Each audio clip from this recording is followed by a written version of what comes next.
वो सुबह हुआ करेगी, ये आपके लिए सूचना है। ठीक है, तो हम लोग आज संविधान पढ़ रहे थे। संविधान के अंदर मैं आपको आर्टिकल्स पढ़ा रहा था। ठीक है, और आर्टिकल्स में हम लोग जो है, आर्टिकल्स के अंदर हम लोग भाग 4 पढ़ चुके थे। भाग 4A फंडामेंटल ड्यूटीज मैंने आपको पढ़ा दी थी। फिर भाग 5 स्टार्ट किया। भाग 5 के अंदर मैंने आपसे कहा कि आर्टिकल 52 भारत का एक राष्ट्रपति होगा, 53 कार्यपालिका शक्ति है, 54 आपके उसके निर्वाचक मंडल है, 55 के अंदर निर्वाचन की विधि है, 56 के अंदर आपके कार्यकाल है, टर्म ऑफ ऑफिस है, 57 में उसकी योग्यताएं, 57 में री इलेक्शन है, 58 में योग्यताएं उसकी, 59 में शपथ है, 59 में शर्तें हैं, 60 में शपथ है, 61 में महाभियोग है। ये सारी बातें हमने की यहाँ पर। उसके बाद मैंने कहा आपसे 63 में भारत का उपराष्ट्रपति है, 64 में उपराष्ट्रपति राज्यसभा का पदेन सभापति है, 66 के अंदर उसका इलेक्शन है, 67 में उसका आपके इस्तीफा है, 69 के अंदर शपथ है, 71 में राष्ट्रपति और उपराष्ट्रपति के निर्वाचन में विवाद जो है उसका उल्लेख किया गया है कि सुप्रीम कोर्ट निपटान करेगा। 72 के अंदर राष्ट्रपति के पास जो क्षमादान की शक्ति है उसका उल्लेख है। 74 में राष्ट्रपति की सलाह के लिए मंत्री परिषद होगा, उसका प्रमुख प्रधानमंत्री होगा। 75 तो जो है आपके वो मंत्री व्यक्तिगत रूप से राष्ट्रपति के प्रति उत्तरदायी होगा। 75(3) में मंत्री परिषद सामूहिक रूप से आपके लोकसभा के प्रति उत्तरदायी होगी। 76 में महान्यायवादी, 79 में संसद का उल्लेख है।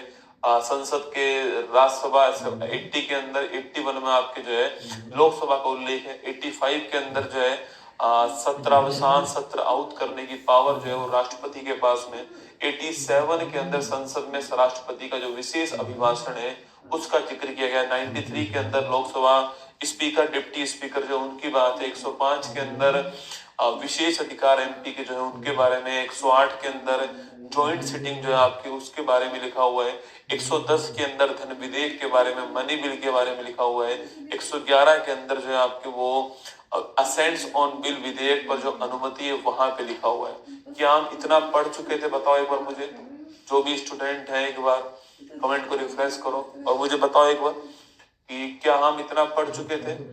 आर्टिकल 111 तक हो गया था ना, ठीक है, आर्टिकल 111 तक हो गया था हमारा। अब आगे स्टार्ट करें अगर आप तैयार हो तो। आर्टिकल 111 तक हो गया था, चले आगे बढ़ जाए। 111 हम पढ़ चुके हैं, यस या नो? ठीक है, अब दोस्तों स्टार्ट करो आगे 112 से ना। लिखो फटाफट आर्टिकल नंबर 112। आर्टिकल जो 112 है इसमें किसका उल्लेख है? वार्षिक वित्तीय जो विवरण है आपके, जिसको आप बजट कहते हो ना, उसे एनुअल फाइनेंशियल स्टेटमेंट कहते हैं। संविधान में बजट वर्ड का उल्लेख नहीं है ना, तो 112 में वार्षिक वित्तीय जो विवरण है इसका उल्लेख है। तो वार्षिक वित्तीय जो विवरण है, एनुअल फाइनेंशियल जो स्टेटमेंट है जिसको आप बजट कहते हो, इसका उल्लेख कहां पर है? इसका उल्लेख आर्टिकल नंबर 112 में आपको ध्यान रखना है। ठीक है, आर्टिकल 212 में बजट में जो भी घोषणाएं होती हैं, संसद हमारी एक संचित निधि होती है। भारत सरकार का जितना भी पैसा है ना भारत का, वो उसके अंदर होता है। अगर उससे सरकार को एक भी रुपया बाहर निकालना है, एक रुपया, एक पैसा भी बाहर निकालना है, तो उसके लिए एक विधेयक आता है, उसका नाम है विनियोग विधेयक। तो सवाल पूछो कि विनियोग जो विधेयक है उसका उल्लेख कहां पर? 114 के अंदर। एप्रोप्रिएशन बिल का उल्लेख कहां पर है? तो विनियोग जो विधेयक है इसका उल्लेख कहां पे लिखा हुआ है? इसे हम कहते हैं एप्रोप्रिएशन बिल। क्या बोलते हैं? एप्रोप्रिएशन बिल कहते हैं, नोट करना। और इसका उल्लेख कहां पर है? 114 के अंदर है। इसका एप्रोप्रिएशन बिल का दोस्तों मतलब होता है कि संचित निधि से धन निकालने के लिए, संचित निधि से धन निकालने के लिए लिखना, संचित निधि से धन निकालने के लिए, धन निकालने के लिए, धन निकालने के लिए आवश्यक जो आपके बिल होता है, आवश्यक जो बिल होता है उसे हम कहते हैं एप्रोप्रिएशन बिल कहते हैं, विनियोग विधेयक कहते हैं। आपको ध्यान है, ठीक है। एक क्वेश्चन और पूछता है क्या विनियोग विधेयक धन विधेयक है? तो ध्यान रखना, बिल्कुल ठीक बात है। बजट भी दोस्तों धन विधेयक है और विनियोग विधेयक भी एक धन विधेयक होता है। ये भी क्वेश्चन आपसे कभी कभी पूछ लेता है। विनियोग विधेयक भी एक आपके मनी बिल होता है, आपको ध्यान रखना है, ठीक है। विनियोग विधेयक भी मनी बिल होता है ना। दोस्तों इसके बाद आर्टिकल नंबर 123 बड़ा महत्वपूर्ण है। 1 2 3 आप जानते हो। राष्ट्रपति के पास जो अध्यादेश की शक्ति है, राष्ट्रपति के पास जो अध्यादेश की शक्ति है, अध्यादेश की शक्ति, यह कौन से बिल के अंदर, यह कौन से आर्टिकल में, ये आपके आर्टिकल नंबर 123 के अंदर है। राष्ट्रपति के पास अध्यादेश की शक्ति, ऑर्डिनेंस पावर है। अध्यादेश एक अस्थायी कानून होता है। स्थायी कानून तो पार्लियामेंट जब पास कर देती है तो बनता है, वरना अध्यादेश तो एक अस्थायी। मान लो अभी संसद सत्र में नहीं है और किसी सब्जेक्ट पर, किसी विषय पर हमें कानून बनाना है और आवश्यक है और तुरंत बनाना है, तो उस समय आपके राष्ट्रपति ऑर्डिनेंस ला देता है, अध्यादेश लाता है और आपके उसे कानून बनाया जाता है, टेम्परेरी कानून बनता है। वही टेम्परेरी कानून भविष्य में आपके क्या होता है, स्थायी बन जाता है जब संसद उसको पार कर देती है। सवाल पूछे कि अध्यादेश जो है इसकी दोस्तों अवधि कितनी होती है। देखो अध्यादेश दोस्तों, जो अध्यादेश की जो न्यूनतम जो अवधि होती है वो होती है आपके 6 सप्ताह और जो अधिकतम अवधि होती है वो होती है 7.5 सप्ताह। ध्यान रखना, अध्यादेश की जो न्यूनतम अवधि होती है, पूछो आपसे तो न्यूनतम अवधि होती, लिखना कितनी आपके न्यूनतम दोस्तों अवधि आपके जो है आपकी, मतलब अध्यादेश कहाँ तक हो सकता है दोस्तों। अध्यादेश आपके, अध्यादेश जो आपके अधिनियम बनता है, आपके सवाल पूछे अध्यादेश जो आपके वो 6 सप्ताह से 7.5 महीने जो है आपके, ये इसका मैक्सिमम टाइम पीरियड होता है। ठीक है, अध्यादेश का अधिकतम समय पूछूं आपसे, अधिकतम जो समय है वो कितना हो सकता है आपके, यह हो सकता है 6 सप्ताह से लेकर के 6 सप्ताह से 6 महीना प्लस 6 सप्ताह, लगभग 7.5 महीने, ये इसका अधिकतम अवधि है। क्योंकि भारत में 2 सत्रों के बीच में मैक्सिमम 6 माह का गैप हो सकता है। इस पॉइंट को भी ध्यान रखना। सवाल पूछा आपसे कि भारत में लिखना, भारत में 2 सत्रों के मध्य, 2 सेशंस के मध्य, सत्रों के मध्य अधिकतम 6 माह का गैप हो सकता है। अधिकतम 6 माह का अंतराल हो सकता है, आपको ध्यान रखना है। ठीक है, 6 माह का अंतराल हो सकता है, ये आपको यहाँ पर ध्यान रखना है ना।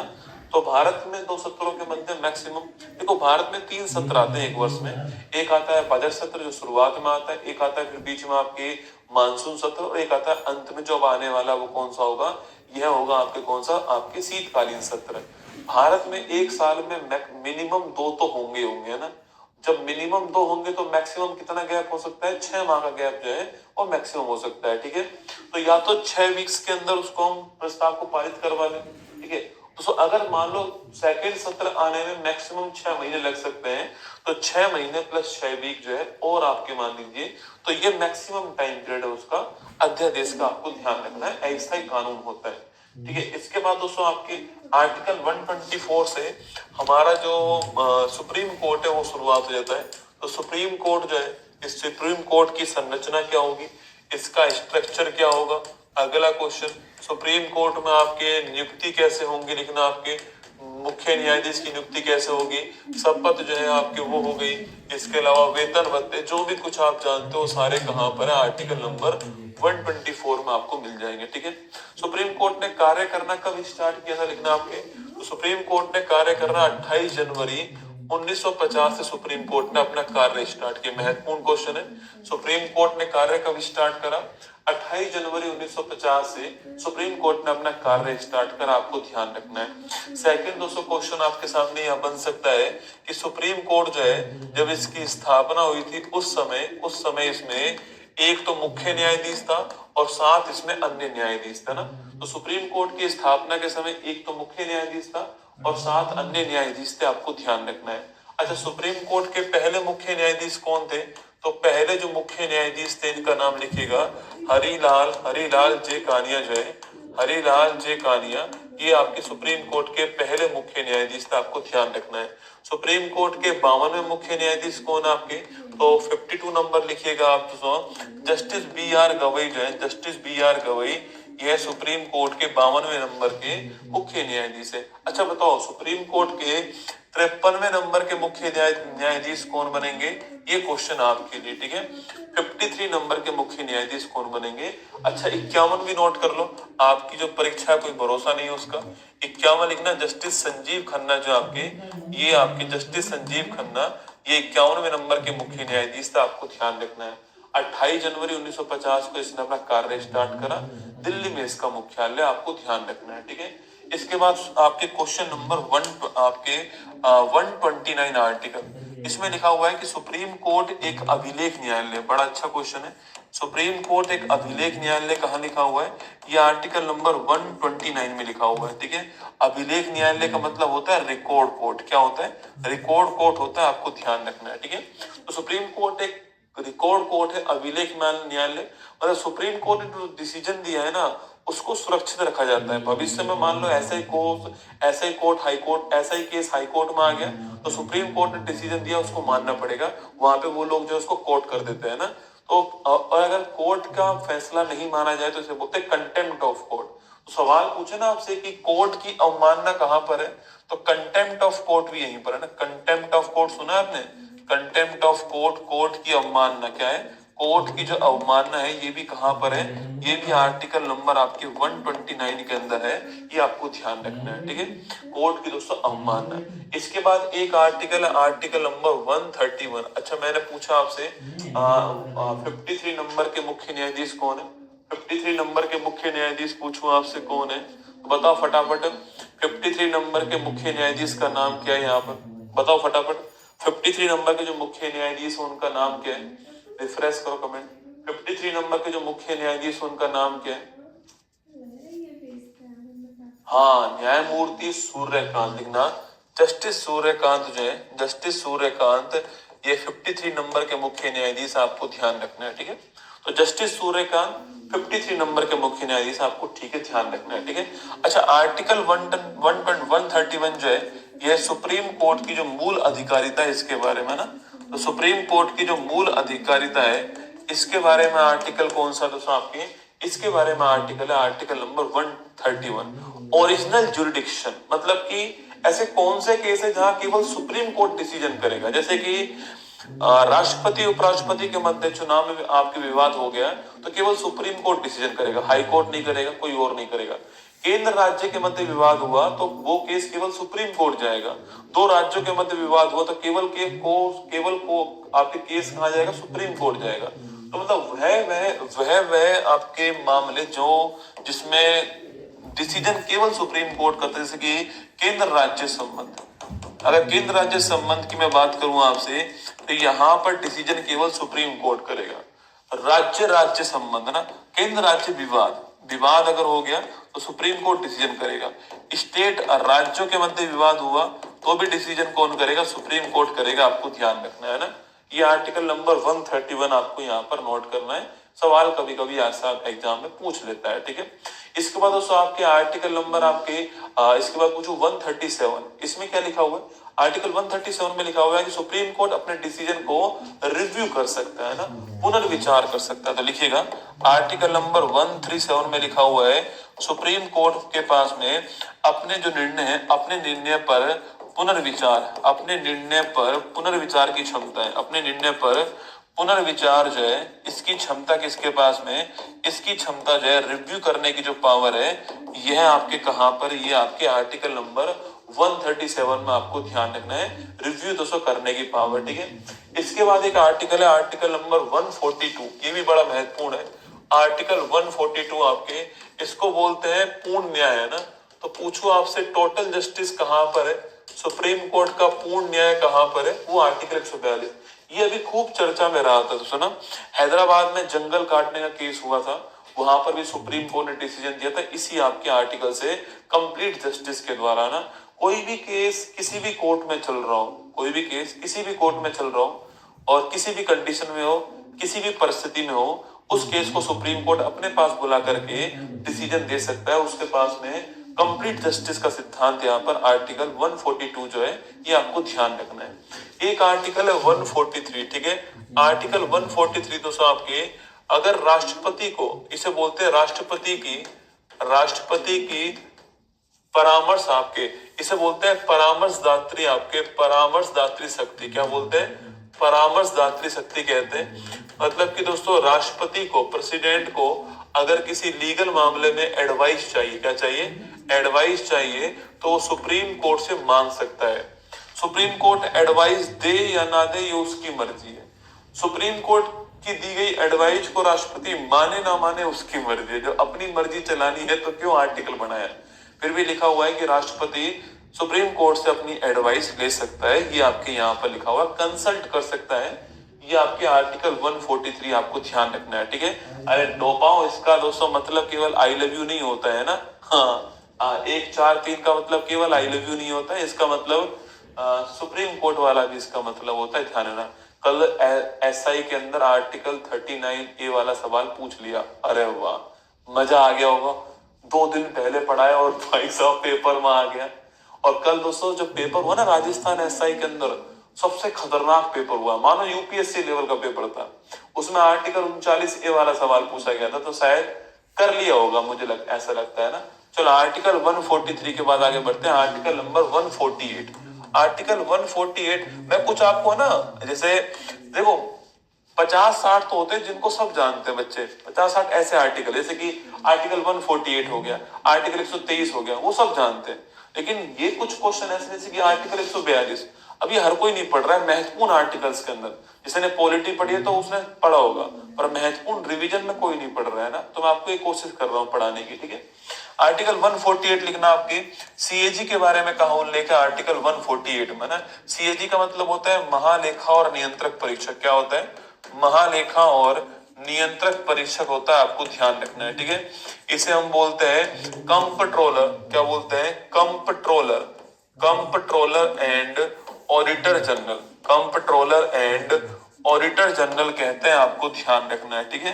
क्या बोलते हैं इसे, कंप्ट्रोलर एंड ऑडिटर जनरल कहते हैं, नोट कीजिएगा, महालेखा और नियंत्रक परीक्षक कहते हैं, आपको ध्यान रखना है, ठीक है। क्या बोलते हैं इसको, कंप्ट्रोलर एंड ऑडिटर जनरल कहते हैं, आर्टिकल नंबर 148 को, सीएजी को, ठीक है। तो नियंत्रक और महालेखा, अच्छा अरे उल्टा लिख दिया, नियंत्रक और महालेखा परीक्षक लिखो ना, क्या बोलते हैं, नियंत्रक और महालेखा परीक्षक कहते हैं, ठीक है। देखो इसका मतलब क्या दोस्तों, ये आपके जो हमारे गवर्नमेंट के जो अकाउंट है ना, उनकी जांच करता है, ठीक है। काम क्या है इसका, इसका काम है सरकारी अकाउंट की जांच करना, है ना, जो हमारे सरकारी जो भी गवर्नमेंट के अकाउंट है, इनकी जांच करना इसका काम होता है। देखो बढ़िया क्वेश्चन बता रहा हूँ, तो सीएजी जो है आपके, इस सीएजी का जो अपॉइंटमेंट है, यह कौन करता है, आपके सीएजी का जो अपॉइंटमेंट है आपके, वो करता है राष्ट्रपति। कौन करता है, इसका अपॉइंटमेंट कौन करेगा, लिखना, इसका अपॉइंटमेंट करता है राष्ट्रपति। लेकिन ध्यान रखना, इसको हटाने का अधिकार किसके पास है, तो इसको हटाने का जो अधिकार है वो संसद के पास में। बढ़िया क्वेश्चन एकदम आपकी, हटाने का अधिकार किसके पास है, संसद के पास में। अपॉइंटमेंट कौन करता है, राष्ट्रपति करता है, ठीक है। तो सर इसकी एज पूछू, कार्यकाल कितना आपके लिखना, तो 6 वर्ष या फिर 65 वर्ष की उम्र, जो भी पहले हो वो कार्यकाल है, ठीक है। तो सर भारत में आपको इस संविधान के अंदर 3 कार्यकाल 6-65 वाले ध्यान रखने एक साथ, दोस्तों ना, 6 वर्ष या 65 वर्ष की एज, जो भी पहले हो वो कार्यकाल, ये आपको 3 जगह ध्यान रखना है। कितनी जगह, 3 जगह। तो कौन कौन सी जगह याद करोगे, एक तो सीएजी में आपको ध्यान रखना है, दोस्तों ना, सीएजी जो है ये क्वेश्चन आता है एग्जाम में, ठीक है। दोस्तों एक चीफ इलेक्शन कमिश्नर ध्यान रखना है, क्या, मुख्य जो आपके निर्वाचन जो आयुक्त है, ये आपको ध्यान रखना है, ठीक है, चीफ इलेक्शन कमीशन। एक यूपीएससी का जो अध्यक्ष है, ये भी आपको ध्यान रखना है, तीनों में नोट करना है। 6-65 सीएजी, सीईसी और यूपीएससी, तीनों में एग्जाम में सवाल पूछ सकता है आपकी कार्यकाल कितना है। अच्छा भारत के पहले सीएजी कौन थे आपके, तो भारत के पहले सीएजी थे आपके वी नरहरि राव। कौन थे, वी नरहरि राव जो है, ये भारत के पहले सीएजी, आपको ध्यान रखने हैं, ठीक है।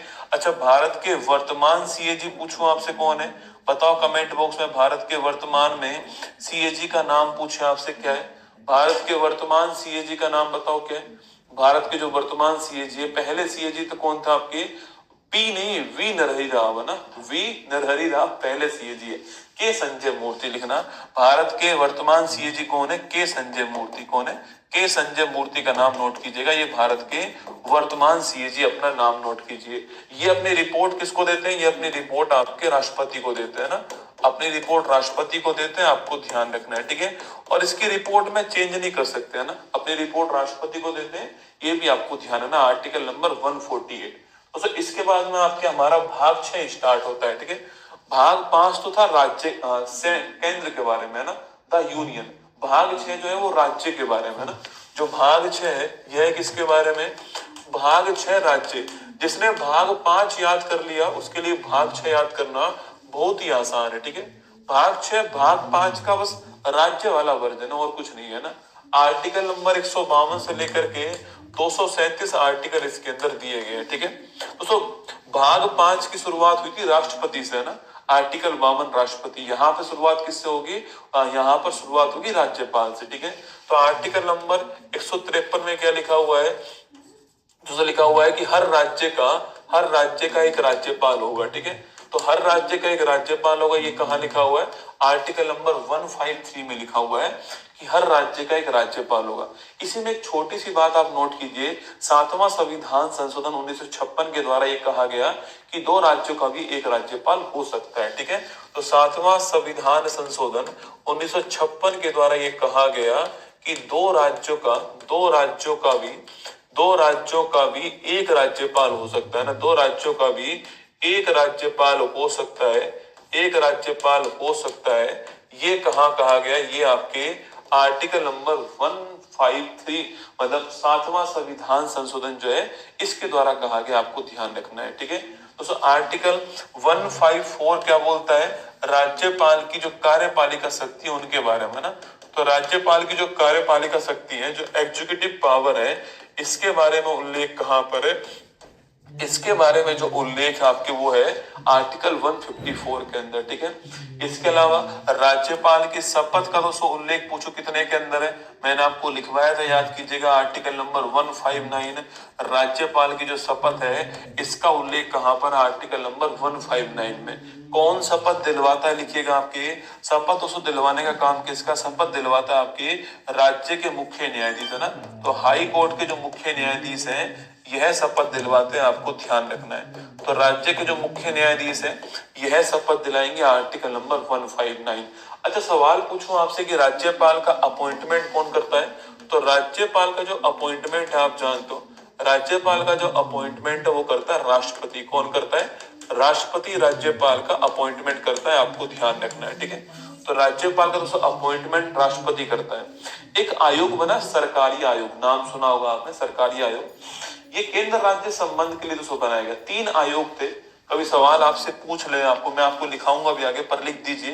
3 आयोग थे। एक तो आपके राजमन्नार आयोग, कौन सा था? राजमन्नार आयोग था। एक था आपके सरकारी आयोग, कौन सा है? सरकारी आयोग है। और एक है आपके पुंछी आयोग, कौन सा आयोग है?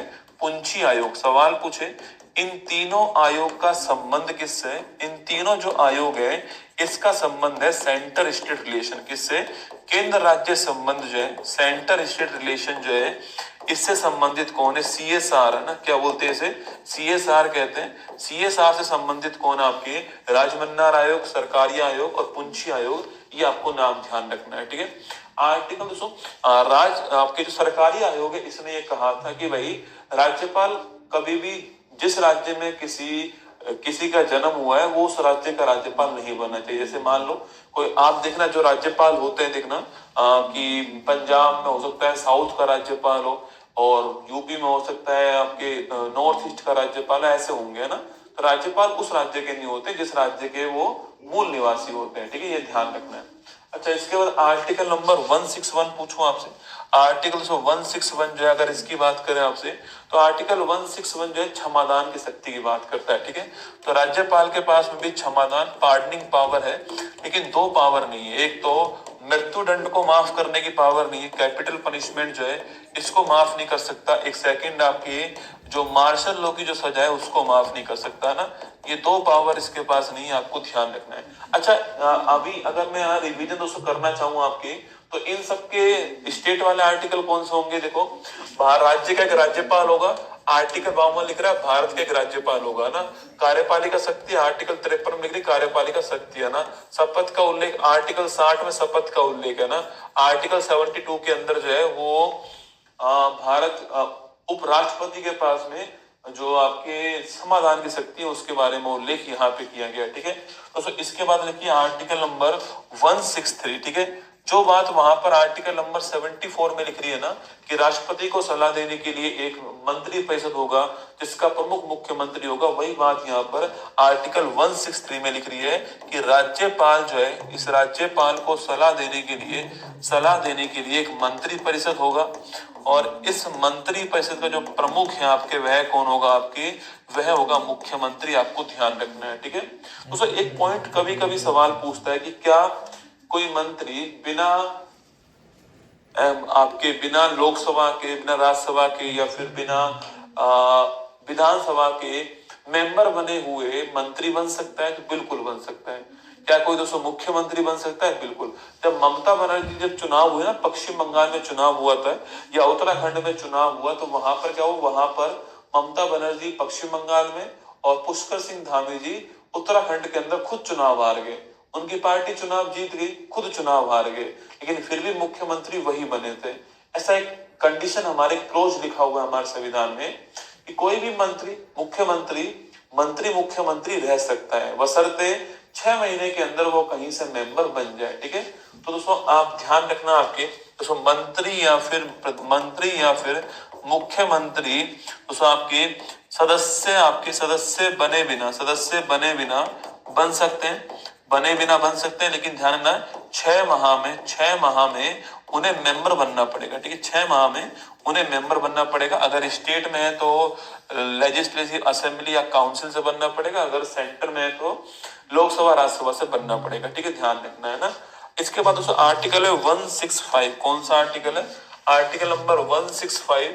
ये आपके किसकी बात करता है? ये महाधिवक्ता की बात करता है। किसकी बात करता है? महाधिवक्ता की बात करता है, नोट करना है ना। तो आर्टिकल 165 जो है महाधिवक्ता, इसको हम कहते हैं एडवोकेट जनरल। क्या बोलते हैं? एडवोकेट जनरल कहते हैं। महान्यायवादी को बोलते हैं अटॉर्नी जनरल, है ना। और महाधिवक्ता होता है एडवोकेट जनरल। राज्य में सबसे बड़ा वकील कौन है आपके? वह आपके महाधिवक्ता होता है, एडवोकेट जनरल। आर्टिकल नंबर 165 है ना। तो इसके बाद आर्टिकल नंबर 168 जो होता है, यह राज्य विधानमंडल किसकी बात करता है? राज्य विधानमंडल जो है इसकी बात करता है। आर्टिकल नंबर 168 है ना, लेजिस्लेचर की बात करता है। किसकी बात करता हूं? आपके जो लेजिस्लेचर है इसकी बात करता है। आपको ध्यान रखना है आर्टिकल कौन सा है? आर्टिकल नंबर 168, ठीक है। जैसे वहां पर दोस्तों आर्टिकल नंबर 79 जो है संसद की बात करता है, ऐसे यहाँ पर राज्य विधानमंडल की बात आर्टिकल नंबर 16208 में होती है। देखो राज्य विधानमंडल में दोस्तों एक तो हाउस होता है विधानसभा, जो हर राज्य में होगा ही होगा, कंपलसरी है, ठीक है। राज्यपाल जो हर राज्य में होगा कंपलसरी है, लेकिन एक होता है विधान परिषद, है ना, लेजिस्लेटिव काउंसिल। उसका हर राज्य में होना कंपलसरी नहीं है, उसका हर राज्य में होना जरूरी नहीं है, आपको ध्यान रखना है, ठीक है। दोस्तों आर्टिकल 169 जो आपके, यह किसकी बात करता है? यह आपके विधानमंडल की बात करता है। किसकी बात करता है? सॉरी विधान परिषद जो है इसकी बात करता है, आपको ध्यान रखना है ना। आर्टिकल 169 जो है विधान परिषद की बात करता है। लेजिस्लेटिव काउंसिल ना, सवाल पूछे कि भाई कहां कहां पर भारत में तो लेजिस्लेटिव काउंसिल है, तो नोट कीजिएगा भारत में 6 राज्यों के अंदर जो है, 6 राज्यों में द्विसदनी विधानमंडल है, आपको नोट करना है। आपके बाई कैमरल लेजिस्लेचर है, ये आपको ध्यान रखना है, ठीक है। मतलब वहां पर लेजिस्लेटिव काउंसिल है। अब वो 6 राज्य कौन कौन से लिखना आपके, तू भी मजाकर, कौन सा है? तू भी मजाकर, आपको ध्यान रखना है, ठीक है। तो तू भी मजाकर, ये आपको ट्रिक ध्यान रखनी है ना। T4 होता है तेलंगाना। कौन होता है? T4 होता है तेलंगाना, नोट कीजिए, आपके तेलंगाना हो गया। U4 हो गया उत्तर प्रदेश, BHI4 हो गया बिहार हो गया, M4 हो गया महाराष्ट्र हो गया, A4 हो गया आंध्र प्रदेश, और आपके इसको आंध्र प्रदेश लिख देता हूं ना, इसको जो है आंध्र प्रदेश, कई लोग इसको अरुणाचल प्रदेश मान लेते हैं, तो आंध्र प्रदेश हो गया, और KR हो गया कर्नाटक। कौन हो गया? कर्नाटक। तो इन 6 राज्यों के अंदर वर्तमान में क्या है? विधान परिषद है। सवाल पूछे कि विधान परिषद में सर्वाधिक मेंबर किस सीट से हैं, किस राज्य से? आपके लिए ना उत्तर प्रदेश है ना, उत्तर प्रदेश से 100 मेंबर है, ठीक है। उत्तर प्रदेश से 100 मेंबर जो है वो यहाँ पर आपको ध्यान रखना है, ठीक है। तो लेजिस्लेटिव काउंसिल में उत्तर प्रदेश से आपके 100 मेंबर हैं, ये आप ध्यान रखिए ना। आर्टिकल नंबर 169, ठीक है। इसके बाद आर्टिकल नंबर 170 पूछूं आपसे, तो जो विधानसभा है इसके बारे में उल्लेख कहाँ पर है, इसके बारे में जो उल्लेख है, लेजिस्लेटिव जो आपके असेंबली है तो इसके मेंबर को क्या बोलते हैं, इसी के मेंबर को बोलते हैं एमएलए। क्या बोलते हैं? अरे विधायक जो होते हैं ना, विधायक वो इसी के मेंबर होते हैं ना, जिन्हें आप एमएलए कहते हो, मेंबर ऑफ लेजिस्लेटिव असेंबली कहते हो एमएलए, वो इसी के मेंबर है, किसके? विधानसभा के। आर्टिकल नंबर 170 आपको ध्यान रखना है। सवाल सवाल पूछे आपसे कि विधानसभा में सर्वाधिक 200 सीटें कहां पर आपके, तो विधानसभा में जो सर्वाधिक सीट है आपके वो कहां पर? उत्तर प्रदेश में ना। उत्तर प्रदेश के अंदर सर्वाधिक सीट आपको नोट करना है, 403 सीट। कितनी है? 403 सीट जो है वो उत्तर प्रदेश में सर्वाधिक आपकी। तो उत्तर प्रदेश में लोकसभा की सीट कितनी है? 80 सीट, जो कि भारत में मैक्सिमम है ना। राज्यसभा की सीट कितनी है? 31, ये भी मैक्सिमम है, ठीक है। विधानसभा की सीट कितनी है? 403 है ना, ये मैक्सिमम है। और जो विधान परिषद है इसकी सीट भी है 100। ये चारों की चारों मैक्सिमम है ना। भारत में चारों की चारों मैक्सिमम सीट कहां पर है? वो यूपी के, क्योंकि हमारे यहाँ पर सीटों का जो अलोकेशन होता है वो जनसंख्या के हिसाब से होता है। और यूपी दोस्तों भारत में अपना दोस्तों खुद का पाकिस्तान है, ठीक है। मतलब कि जितनी जनसंख्या पाकिस्तान की है उससे अधिक जनसंख्या उत्तर प्रदेश की है। अब पाकिस्तान बोलता है भारत से लड़ेंगे। जिस दिन दोस्तों यूपी वालों को गुस्सा आ गया ना और पान खा के थूक दिया, यकीन मानना बाढ़ आ जाएगी पाकिस्तान के अंदर। इतनी जनसंख्या अपनी यूपी के पास में है ना। मतलब दोस्तों एक अलग देश है अपना यूपी जो है। तो ये आपको नोट करना, आर्टिकल नंबर 170। तुम्हारी तो शादी नहीं हुई है अभी, सोचो तुम्हारी शादी होने के बाद क्या हाल होगा यूपी की जनसंख्या का ना। आर्टिकल 170 विधानसभा आपको ध्यान रखना है। आर्टिकल 169 विधान परिषद आपको जो है ये ध्यान रखना है, ठीक है। देखो कभी कभी दोस्तों होता क्या है कि हम सेंटर वाले आर्टिकल तो हमें खूब याद है, आर्टिकल 79 संसद, 80 राज्यसभा, 81 लोकसभा, हम स्टेट वाले याद नहीं करते। पेपर में स्टेट वाले पूछता है आपसे। पेपर को टफ करना है तो जो फ्रिक्वेंटली आप याद कर रहे हो उससे अलग कुछ पूछना स्टार्ट कर दो, पेपर टफ हो जाएगा। मान लो आप मुख्यमंत्री सबके नाम याद कर रहे हो, पेपर में कार्यवाहक मुख्यमंत्री पूछना स्टार्ट कर दो, पेपर टफ हो जाएगा। राज्यपाल पूछना स्टार्ट कर दो, टफ हो जाएगा। तो टफ यही होता है। टफ का मतलब क्या है? जो आपने बार बार नहीं पढ़ा है, जो एकदम से आपके सामने सवाल आ गया है ना। तो एक आर्टिकल लिखिए 174 है ना। आर्टिकल 174 बोलता है कि भाई सत्र को चालू करने का, सत्र आहूत करना, सत्र आहूत करना और सत्रावसान करना। सत्र आहूत और सत्रावसान ये दोनों पावर किसके पास है? दोनों पावर राज्यपाल। देखो सेंटर में ये पावर राष्ट्रपति के पास में, स्टेट में ये पावर आपके राज्यपाल के पास में। सेंटर में तो पावर किसके पास है? राष्ट्रपति के पास में। अगर हम स्टेट की बात करें तो आपकी पावर किसके पास में है? ये राज्यपाल के पास। आपको ध्यान रखना है ना। आर्टिकल 178 अगर मैं इसकी बात करूं आपकी लिखना, तो आर्टिकल 178 जो है विधानसभा अध्यक्ष की बात करता है। किसकी बात करता है? विधानसभा अध्यक्ष, है ना। जैसे मैंने आपको लिखवाया था दोस्तों आर्टिकल 93 मैंने आपको लिखवाया था ना, आर्टिकल 93 याद करो, जिसमें मैंने कहा था कि लोकसभा स्पीकर की बात करता है ना। ऐसे आर्टिकल 178 जो है विधानसभा जो स्पीकर है उसकी बात करता है। आपको ध्यान रखना है, ठीक है। तो आर्टिकल 194 ये किसकी बात करता है? ये एमएलए जो है, इन एमएलए के जो विशेष अधिकार है इनकी बात करता है, ठीक है। मैंने आपको जब आर्टिकल याद करो, जब मैंने आपको आर्टिकल 105 लिखवाया था, मैंने आपसे कहा था कि एमपी के जो विशेष अधिकार हैं इनकी बात कहां पर है? इनकी बात आर्टिकल 105 में है ना, एमपी के विशेष अधिकार। ऐसी एमएलए के विशेष अधिकार की बात कहां पर? आर्टिकल नंबर 194 आपको ध्यान रखना है, ठीक है। आर्टिकल 200, आर्टिकल 200 क्या बोलता है आपकी? आर्टिकल 200 जो है आपके नोट करना, यह राज्यपाल की विधेयक पर जो शक्ति है उसके बारे में। जैसे मैंने आपको अभी आर्टिकल 111 लिखवाया था ना कि राष्ट्रपति के पास विधेयक पर कौन कौन सी पावर है, वो साइन कर सकता है, वो चाहे तो रिजेक्ट कर सकता है, वो चाहे तो पॉकेट वीटो कर सकता है, वो चाहे तो एक आपके कंसिडरेशन के लिए, पुनर्विचार के लिए भेज सकता है ना। ऐसे यहाँ पर आर्टिकल 200 लिखा हुआ है कि राज्यपाल के पास में जो विधेयक है उसके ऊपर कौन कौन सी शक्ति है, ठीक है। राज्यपाल की विधेयक पर शक्ति कौन कौन सी है वो आपके यहाँ पर लिखा हुआ आर्टिकल 200। इसमें दोस्तों ये इस साल बहुत ही महत्वपूर्ण आर्टिकल, क्योंकि आपको याद है कि सुप्रीम कोर्ट में डिसीजन आया था अभी, तमिलनाडु सरकार वहां पे क्या हुआ, वहां पर तो कभी कभी क्या होता है, राज्यपाल वैसे किसी पार्टी का नहीं होना चाहिए, पर राज्यपाल क्या केंद्र का एजेंट के रूप में राज्य में होता है। भाई राष्ट्रपति चुनकर भेजता है और केंद्र में जो सरकार होती है, राज्यपाल कभी कभी उसके पक्ष में जो है वो डिसीजन देता है। अगर सेंटर और स्टेट और सेंटर में सरकार अलग अलग है तो वहां पर राज्यपाल की भूमिका विशेष हो जाती है। तमिलनाडु में यही कंडीशन है। तमिलनाडु की गवर्नमेंट ने बहुत सारे बिल पास करके राज्यपाल के पास भेजे साइन करने के लिए। राज्यपाल ने कोई जवाब नहीं दिया ना, और लंबे टाइम तक अपने पास रखने के बाद में उनको आर्टिकल 200 में एक पावर लिखी हुई है कि राज्यपाल अगर चाहे तो किसी बिल को राष्ट्रपति के प्रति रिजर्व कर सकता है। बहुत लंबे टाइम अपने पास रख लिया और फिर वहां रिजर्व कर दिया राष्ट्रपति के पास में।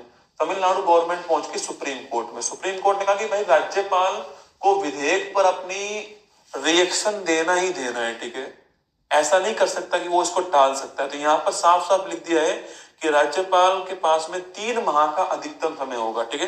तो यहाँ पर साफ साफ लिखा है कि 3 माह का अधिकतम समय होगा। 3 माह का अधिकतम समय अगर वो इसमें पास नहीं करता है, डिसीजन नहीं देता है, तो फिर उसे पास मान लिया जाएगा। अच्छा, मैंने आपसे इसी में कहा कि इसी में एक पावर है कि वो राष्ट्रपति के प्रति आरक्षित कर सकता है, ठीक है। इसी में लिखा हुआ है कि वह राष्ट्रपति के लिए किसी बिल को आरक्षित कर सकता है, ऐसा लिखा हुआ है। और जैसे ही वो आरक्षित करेगा तो आर्टिकल 201 अप्लाई होगा ना, आर्टिकल 201 अप्लाई होगा और आपके आरक्षित विधेयक पर, जो आरक्षित विधेयक है आपके, जो रिजर्व बिल है राष्ट्रपति के लिए, उस आरक्षित विधेयक पर राष्ट्रपति अपनी प्रतिक्रिया देंगे ना, जो प्रेसिडेंट है वो अपनी रिएक्शन देंगे, प्रतिक्रिया देंगे, ये आपको ध्यान रखना है, ठीक है। तो आरक्षित विधेयक पर राष्ट्रपति अपनी रिएक्शन देंगे, आर्टिकल 201 के अंदर आपको ध्यान रखना है, ठीक है। वहां पर राष्ट्रपति अपनी रिएक्शन देने वाले हैं। अब यहां भी राष्ट्रपति लंबे टाइम रोक सकता है, तो सुप्रीम कोर्ट ने यहां भी कहा है,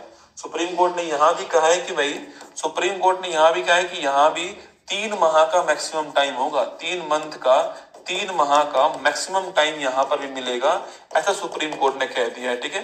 तो ये बहुत ही अच्छा क्वेश्चन है इस बार एग्जाम के लिए। 3 माह का मैक्सिमम टाइम है, चाहे राज्यपाल हो इस कंडीशन में, चाहे राष्ट्रपति हो इस कंडीशन में, आपको ध्यान रखना है, ठीक है।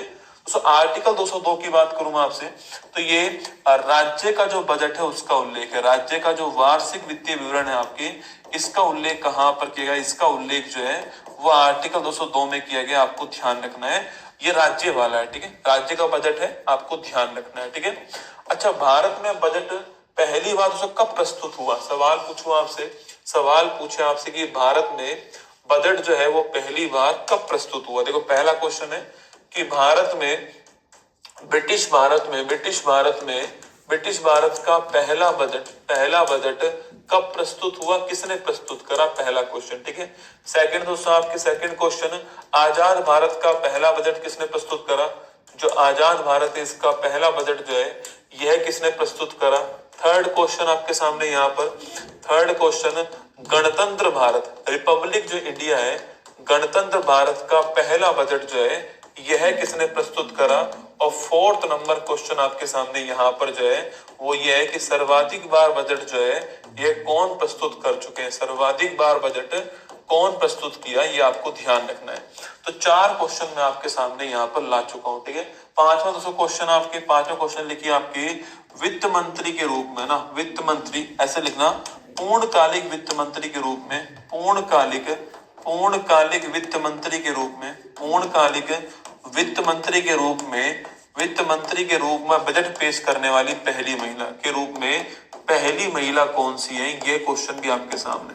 अब आपको बताना है इन 5 क्वेश्चन का आंसर, बजट के लिए महत्वपूर्ण क्वेश्चन। बताओ कमेंट बॉक्स में इनका आंसर क्या होगा आपके, पहला, दूसरा, तीसरा, चौथा, पांचवा। 5 क्वेश्चन आपके सामने जो है, 500 क्वेश्चन जो है।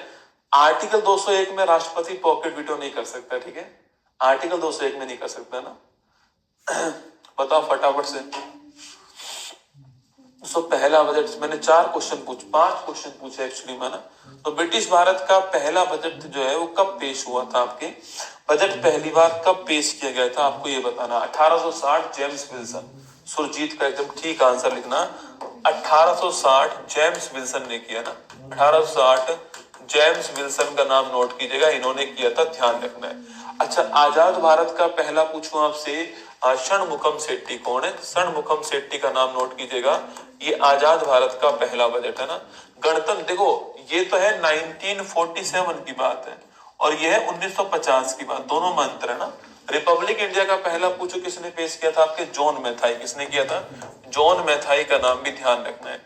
अगला क्वेश्चन सर्वाधिक बार पूछूं आपसे, मोरारजी देसाई कौन है, मोरारजी देसाई 10 बार है ना, 10 बार जो है ये पेश किया है। नेक्स्ट क्वेश्चन है पूर्णकालिक वित्त मंत्री के रूप में पहली महिला निर्मला सीतारमन।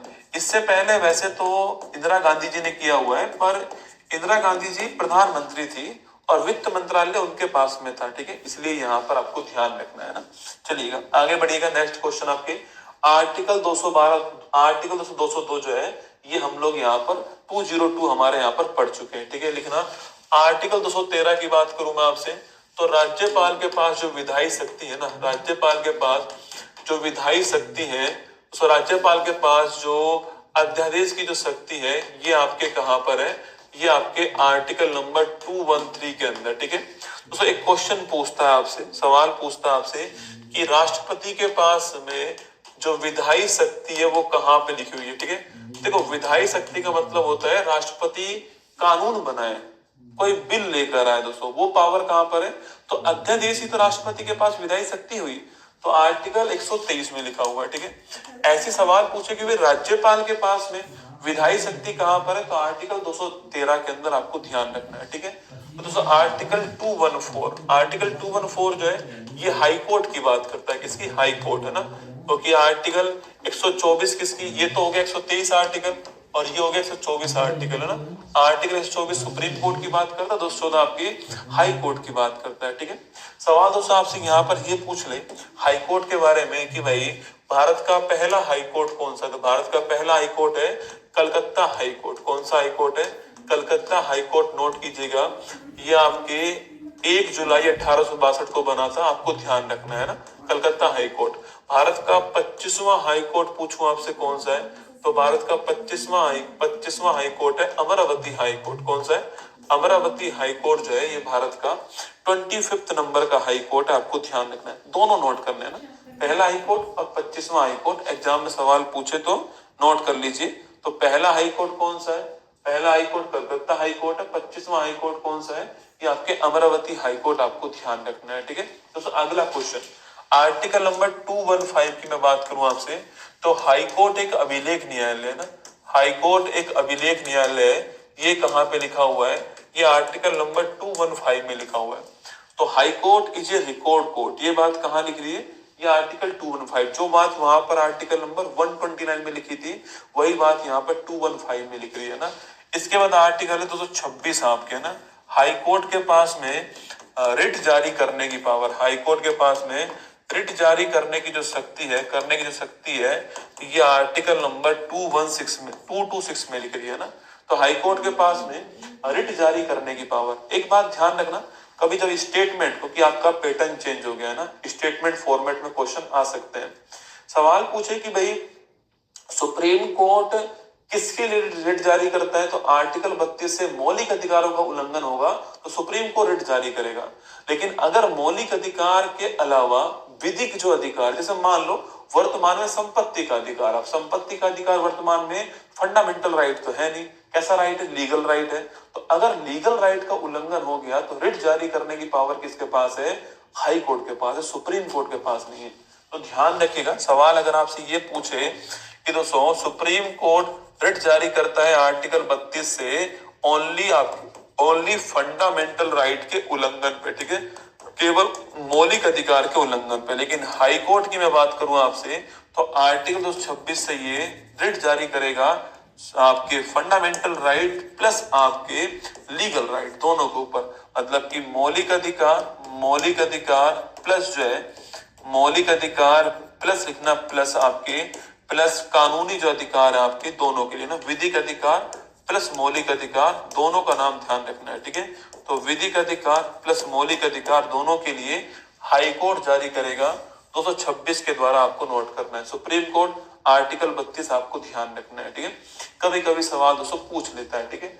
आर्टिकल 235 पूछूं आपसे, ये अधीनस्थ जो हमारी कोर्ट है, जैसे कि जिला कोर्ट है, सेशन कोर्ट है, उनके बारे में ना। तो अधीनस्थ जो न्यायालय है, अधीनस्थ जो न्यायालय है, इनके बारे में आर्टिकल कौन सा है, इनके बारे में आर्टिकल आपके 235 आपको ध्यान रखना है, ठीक है। तो अधीनस्थ न्यायालय के लिए आर्टिकल 235 है, ये हमारा भाग 6 यहाँ पर समाप्त होता है ना। भाग 6 मैंने कहा आर्टिकल 153 से 235 के बीच में भाग 6 दोस्तों, ये एग्जाम के लिए महत्वपूर्ण भाग है, ध्यान रखना है, ठीक है दोस्तों। इसके बाद लिखिए आप दोस्तों, इसके बाद हमारे लिए महत्वपूर्ण भाग है भाग 8। भाग 7 में पहले एक आर्टिकल 238 था, अब वो नहीं है ना।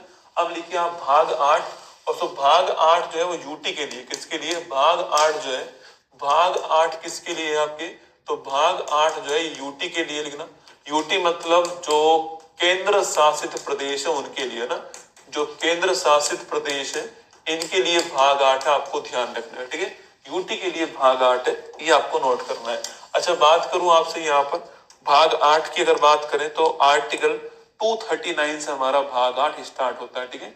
अब देखो जो 239 जो आर्टिकल आपके, उसमें 239 ए पूछूं आपसे तो वो है दिल्ली के लिए हाई कोर्ट, दिल्ली के लिए आर्टिकल है। और 69वां संविधान संशोधन दिल्ली के लिए कौन सा है, 69वां। ये बहुत ही बढ़िया क्वेश्चन है। 239 ए कैपिटल लिख रहा है, मतलब संविधान संशोधन हुआ है। 69वां संविधान संशोधन लिखना आपके, और किसके लिए, दिल्ली के लिए, किसके लिए, दिल्ली के लिए, ये आपको ध्यान रखना है, ठीक है। तो 69 कॉन्स्टिट्यूशन अमेंडमेंट दिल्ली के लिए आर्टिकल 239 ए 1991 ना, 1991 भी आपको ध्यान रखना है, ठीक है। दिल्ली के लिए दोस्तों आर्टिकल है। मैंने आपसे कहा था कि भाई कि भारत में सभी जगह जो मंत्री हैं वो 15% बन सकते हैं, पर दिल्ली में ही 10% बनते हैं, ये मैंने आपसे कहा। दिल्ली में विधानसभा की सीट कितनी है आपके, तो दिल्ली में जो विधानसभा की सीट है आपके वो है 70, कितनी है, 70 सीट आपकी विधानसभा की दिल्ली के अंदर। अच्छा, मैंने आपको सर्वाधिक सीट तो लिखा दी थी है ना। एक क्वेश्चन आपसे ये पूछ ले कि भाई भारत में सवाल पूछे कि आपसे सवाल पूछे कि भारत में न्यूनतम विधानसभा, भारत में न्यूनतम विधानसभा सीट वाला, भारत में न्यूनतम विधानसभा सीट वाला राज्य कौन सा है। क्वेश्चन पूछे कि भारत में न्यूनतम विधानसभा सीट वाला राज्य कौन सा है। या फिर क्वेश्चन आपसे ये भी पूछ सकता है कि भारत में न्यूनतम विधानसभा सीट कहां पर है। ये दोनों ही क्वेश्चन इंपॉर्टेंट है। भारत में न्यूनतम विधानसभा सीट जो है ये कहां पर है, ये एक क्वेश्चन है। और भारत में न्यूनतम विधानसभा सीट वाला राज्य कौन सा है, ये अलग क्वेश्चन है, ठीक है। तो भारत में न्यूनतम विधानसभा सीट वाला राज्य पूछूं आपसे तो वह दोस्तों कौन सा, आपके वह राज्य सिक्किम, कौन सा, सिक्किम है। और सिक्किम में विधानसभा की 32 सीट है, कितनी सीट है, 32 सीट आपको ध्यान रखना है। भारत में न्यूनतम विधानसभा सीट पूछूं आपसे तो इसका आंसर है पुदुचेरी, कौन सा, पुदुचेरी। और पुदुचेरी में सीट कितनी है, 30 सीट है। देखो पूछे राज्य कौन सा है तो सिक्किम आंसर होगा, क्योंकि पुदुचेरी एक यूटी है, राज्य नहीं है। तो मैंने पुदुचेरी आपको इसलिए लिखवाया यहाँ पर कि पुदुचेरी यूटी है, राज्य नहीं है। तो भारत में न्यूनतम विधानसभा सीट पुदुचेरी 30 सीट, लेकिन पूछे राज्य कौन सा तो राज्य आपका सिक्किम होगा 32 सीट के साथ में, ये आपको ध्यान रखना है, ठीक है। इसके बाद आर्टिकल लिखिए 241, ठीक है। 241 ये कहता है कि यूटी के अंदर भी हाई कोर्ट हो सकता है ना, यूटी जो है यहां भी हाई कोर्ट हो सकता है, ये आर्टिकल 241 कहता है, ठीक है। और अभी तक आप जानते हो 2 हाई कोर्ट है हमारे पास यूटी के अंदर, एक तो है दिल्ली हाई कोर्ट, कौन सा है, दिल्ली हाई कोर्ट है। और एक है लिखना आपके जम्मू कश्मीर जे&के तथा लद्दाख हाई कोर्ट, दोनों का एक ही हाई कोर्ट है ना, लद्दाख हाई कोर्ट। इसका कहां पर आपके मुख्य ब्रांच श्रीनगर के अंदर। तो जम्मू कश्मीर लद्दाख हाई कोर्ट हो गया, दिल्ली हाई कोर्ट हो गया। भारत में 2 यूटी का हाई कोर्ट आपको ध्यान रखना है, ठीक है। तो आर्टिकल 241 दोस्तों यहाँ पर पूछ सकता है आपसे ना। इसके बाद जो हमारा भाग है वो कौन सा है, भाग 9, ठीक है। तो भाग 9 आता है, और भाग 9 जो है यह संबंधित किससे, आपकी यह संबंधित है स्थानीय आपके निकाय, किससे, आपके ग्रामीण जो आपके ग्रामीण लिखना, रूरल लोकल गवर्नेंस, ग्रामीण स्थानीय जो निकाय है इससे संबंधित कौन, आपके ग्रामीण स्थानीय स्व शासन जो है आपके, इससे संबंधित कौन, आपके इससे संबंधित लिखना आपके वह आपके भाग नंबर 7, ठीक है। तो भाग नंबर 9 हो गया किसके लिए, सो भाग नंबर 9 हो गया है रूरल जो आपके लोकल गवर्नेंस है वो हो गया ना। तो रूरल लोकल गवर्नेंस का भाग कौन सा, भाग नंबर 9। भाग नंबर 9 को हमने 73वें संविधान संशोधन 1992 के द्वारा जोड़ा ना, 73वां संविधान संशोधन 1992 के द्वारा जोड़ा है। और ये संविधान संशोधन 24 अप्रैल 1993 को लागू होता है, नोट करना, लागू होता है। इसी तारीख को हम लोग जो है पंचायती राज दिवस बनाते हैं। और पूछूं आपसे कि इस बार भारत में पंचायती राज दिवस कहां पर हुआ था, तो 2025 के अंदर ये मधुबनी बिहार में हुआ। ये क्वेश्चन पूछा गया क्वेश्चन है ना, 2025 में मधुबनी बिहार में। आपको याद है 22 अप्रैल को पहलगाम वाली घटना हुई थी, और उस घटना के बाद में पहली बार प्रधानमंत्री जी आपके 24 अप्रैल को कहां से, मधुबनी बिहार से कहा था कि मैं आतंकवादियों को मिट्टी में मिला दूंगा ना, वो स्टेटमेंट आपको याद होगा। तो यही है आपकी मधुबनी बिहार में स्टेटमेंट दिया था, मधुबनी बिहार में ही आपके सम्मेलन हुआ था, ठीक है। और ये भाग 9 आपको ग्रामीण स्थानीय स्वशासन, आपको रूरल लोकल गवर्नेंस के बारे में, ठीक है। इसमें आर्टिकल कहां से कहां तक है, आर्टिकल 243 से 243 जो ओ है यहां तक दोस्तों आर्टिकल है ना, आर्टिकल 243 से 240 हो। पूछता है कि एक बार कितने आर्टिकल इसके अंदर, देखो 243 को काउंट करना है ना, 243 फिर A B C D E F G H I J K L M N O, तो 16 आर्टिकल। कितने आर्टिकल इसमें, 16 आर्टिकल इसके अंदर आपको ध्यान रखना है। अगला क्वेश्चन, इसमें 2-3 बड़े महत्वपूर्ण आर्टिकल हमारे दोस्तों एग्जाम के हिसाब से, जैसे कि ग्राम सभा पूछूं आपसे कौन से आर्टिकल में, जो भी रजिस्टर्ड वोटर होते हैं गांव के अंदर उनको मिला के बनती ग्राम सभा, तो ग्राम सभा का उल्लेख कहां पर है, आर्टिकल 243 ए के अंदर। पूछूं आपसे शक्तियों का दोस्तों उल्लेख कहां पर है, जो ग्राम पंचायत है उसकी जो शक्तियां है इसका उल्लेख कहां पर है, 243 जी। अरे पार्ले जी खाओगे तो क्या है कि शक्ति आएगी ना, पार्ले जी खाओ शक्ति बढ़ाओ, ठीक है। तो जी फॉर पार्ले जी, पार्ले जी मतलब शक्ति। अच्छा, इन्हीं शक्तियों में जो मैंने आपसे कहा था ना कि अनुसूची नंबर 11 के अंदर जो 29 विषय लिखे हुए हैं ना, अनुसूची 11 में जो 29 विषय लिखे हुए हैं वो इसी आपके आर्टिकल में। सवाल पूछे कभी कि 29 विषय किस आर्टिकल में, 243 जी के अंदर। एक आर्टिकल दोस्तों को इसका है राज्य वित्त आयोग है ना, स्टेट फाइनेंस कमीशन का आर्टिकल है। और वित्त का मतलब आपके इनकम, तो 243 आई कौन सा है, 243 आई आपको नोट करना है, ये इनकम की बात करता है। और वही राज्य निर्वाचन आयोग पूछूं आपसे, तो राज्य निर्वाचन जो आयोग है इसके लिए कौन सा आयोग, इसके लिए कौन सा आर्टिकल है, इसके लिए आर्टिकल है 243 के, कौन सा है 243 के, आपको ध्यान रखना है। तो एक क्वेश्चन आता है कि आपसे सवाल अगर ये पूछ ले कि भाई केंद्रीय निर्वाचन जो आयोग है वो किस किस के चुनाव करवाता है, बढ़िया क्वेश्चन है। केंद्रीय जो निर्वाचन आयोग है, केंद्रीय निर्वाचन जो आयोग है ये चुनाव किस किस के करवाएगा ना, जो सेंट्रल जो इलेक्शन कमीशन है हमारा, सीईसी जिसे हम कहते हैं, उसको नोट कीजिएगा। पहली बात तो राष्ट्रपति का चुनाव यही करवाते हैं, उपराष्ट्रपति का चुनाव यही करवाते हैं, लोकसभा एमपी का चुनाव भी यही करवाते हैं, राज्यसभा एमपी का चुनाव भी यही कराएंगे, ठीक है। ये तो सेंटर के चुनाव हो गए ना। इसके अलावा सुनना, अगर विधायक का चुनाव है तो भी यही कराएंगे, ठीक है। और अगर MLC member of legislative council का चुनाव है तो भी यही करवाएंगे।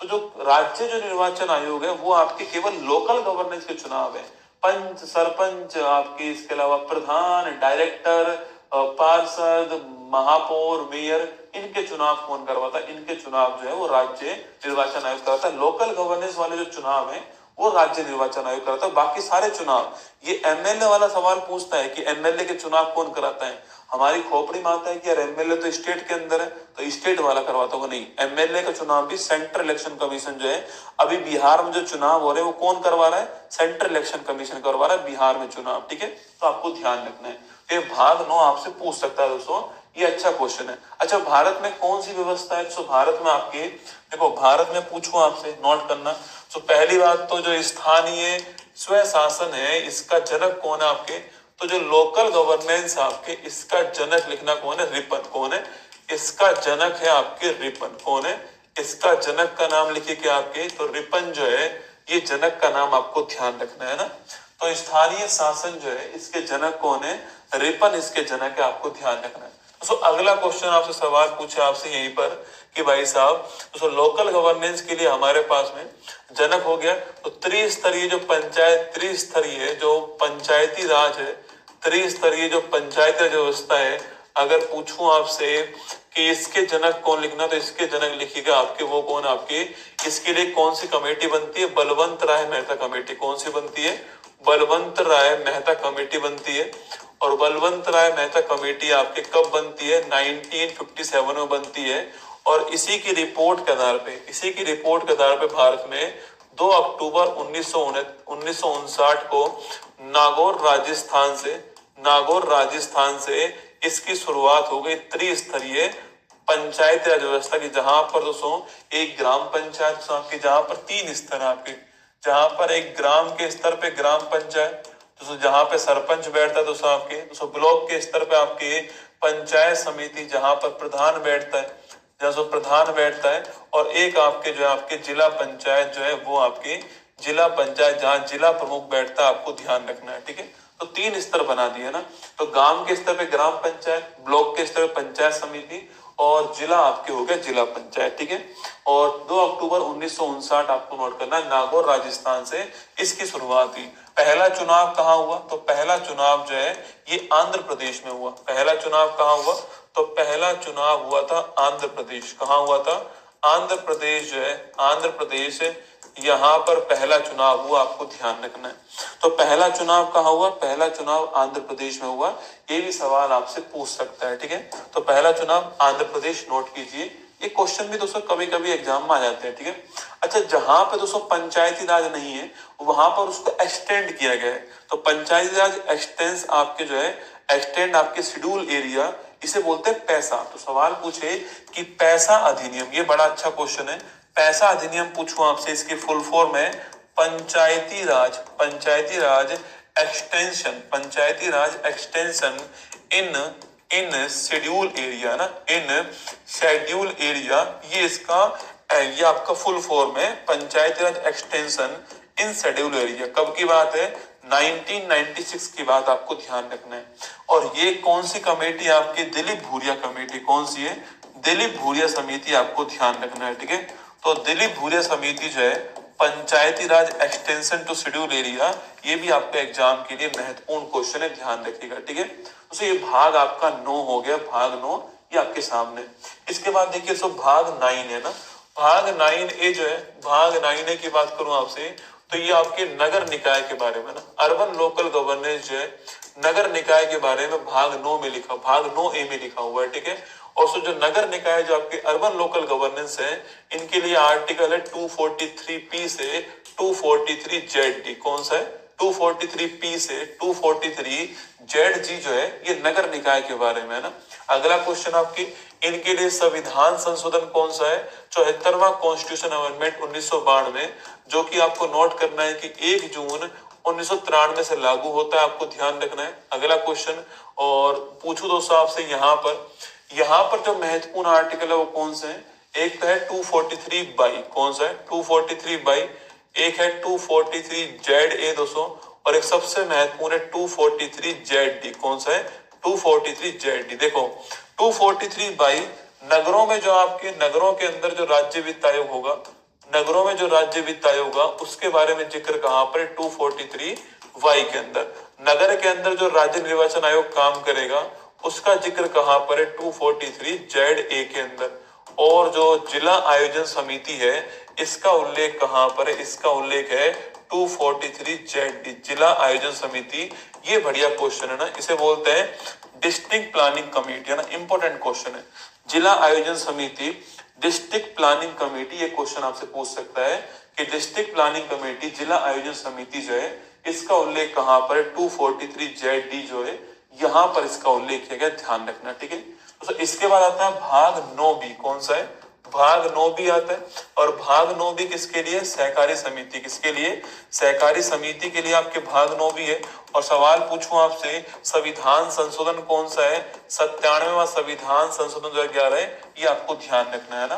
तो 97 कॉन्स्टिट्यूशन अमेंडमेंट 2011 जो है, ये भाग 9B सहकारी समिति, यह क्वेश्चन आपसे दोस्तों एग्जाम में पूछ सकता है। ठीक है दोस्तों, इसके बाद भाग 11 की बात करूं आपसे, तो भाग 11 आपके जो है वो केंद्र राज्य संबंध। अच्छा क्वेश्चन है, केंद्र राज्य संबंध के लिए संविधान में कौन सा भाग है?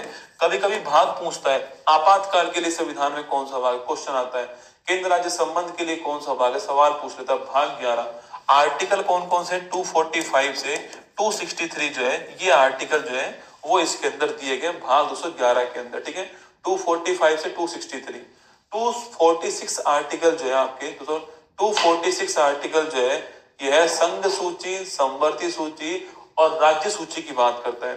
जो जीएसटी है ना हमारा, जीएसटी वो 246 ए में जोड़ा गया है। देखो जीएसटी जो है, देखो 246 जो है ये है जो आपके संघ सूची है, संघ, समवर्ती और राज्य सूची की बात कहां पर है, ये आपके आर्टिकल है 246। आप सभी जानते हो कि जीएसटी किस पे टैक्स है, जीएसटी समवर्ती सूची पे लगने वाला टैक्स है ना। ये किस आर्टिकल में आता है, ये आता है आर्टिकल 246 ए में। बड़ा अच्छा क्वेश्चन है। जीएसटी का उल्लेख कहां पर, जीएसटी का उल्लेख आर्टिकल 246 ए में है। और जीएसटी समवर्ती सूची पे लगने वाला कर है ना, जीएसटी समवर्ती सूची पे लगने वाला कर है, आपको ध्यान रखना है, ठीक है। तो जीएसटी कॉन्करेंट जो लिस्ट है इस पे लगने वाला कर है 246 ए, आपको नोट करना है जीएसटी के लिए। अच्छा जीएसटी की मैं बात करूं आपसे, तो जीएसटी जो है अगर इसकी बात की जाए आपसे नोट करना है, तो जीएसटी पहली बात तो भारत में कब आता है, 101वां संविधान संशोधन 2016 से आता है, आपको ध्यान रखना है। 101वां संविधान संशोधन 2016 से आता है। और ध्यान रखिएगा 1 जुलाई 2017 जो है ये लागू होता है, ठीक है। 1 जुलाई 17 से लागू होता है। और 2016 का जो अधिनियम आपके कौन सा, 101वां संविधान संशोधन, इसके द्वारा जीएसटी आपको आता है, ध्यान रखना। अगला क्वेश्चन, जीएसटी अप्रत्यक्ष कर है, इनडायरेक्ट टैक्स है, आपको नोट करना है। अप्रत्यक्ष कर है, ये भी आपको नोट करना है, समवर्ती सूची पे लगने वाला टैक्स जीएसटी। अगला क्वेश्चन आपकी, जीएसटी किस कमेटी की रिकमेंडेशन पर आता है, लिखना विजय केलकर जो समिति है इसकी सिफारिश पे कौन आता है, विजय केलकर समिति की सिफारिश पर आपके जीएसटी आता है, आपको ध्यान रखना है।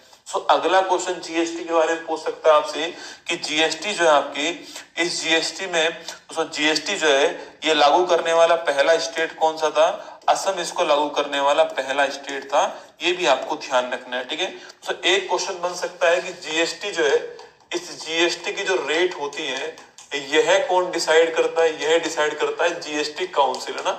जीएसटी काउंसिल इसकी रेट डिसाइड करता है, ठीक है। और जीएसटी काउंसिल का उल्लेख कहां पर है, आर्टिकल नंबर 279 ए। बड़ा अच्छा क्वेश्चन है, जीएसटी काउंसिल का उल्लेख कहां पर है, आर्टिकल 279 ए में जीएसटी काउंसिल का उल्लेख है, आपको ध्यान रखना है दोस्तों। अगला क्वेश्चन देखिएगा, अगला क्वेश्चन आपसे पूछे कि जीएसटी काउंसिल की हेड कौन होती है, लिखना आपके वित्त मंत्री जो है, जीएसटी परिषद जो है, जीएसटी परिषद की हेड कौन है, तो वित्त मंत्री आपकी इसकी हेड होती है, आपको ध्यान रखना है, ठीक है दोस्तों। अगला क्वेश्चन, अभी जो लेटेस्ट आपके नेक्स्ट जीएसटी जो आपके रिफॉर्म आए, नेक्स्ट जीएसटी जो रिफॉर्म है, नेक्स्ट जनरेशन जो रिफॉर्म हुए, आपको याद होगा कुछ दिनों पहले भारत में जीएसटी की जो रेट थी वो आपके चेंज हुई थी।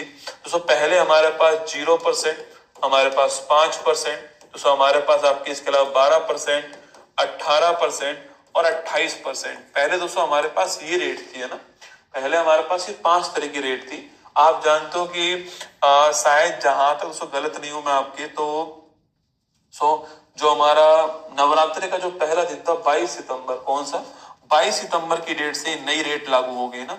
22 सितंबर 2025 से भारत में नई रेट लागू हो गई है। बताओ आप में से इन 5 में से कौन सी 3 रेट बाकी है ना, इन 5 में से वर्तमान में कौन सी 3 रेट जो है वो जीएसटी की लागू है, 5-18 दोस्तों, 5-18, 5-18 और 40। वेरी गुड, है ना।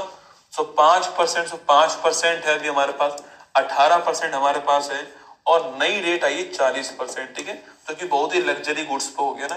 तो 12 और 28% जो है ये हमने रेट हटा दिया ना।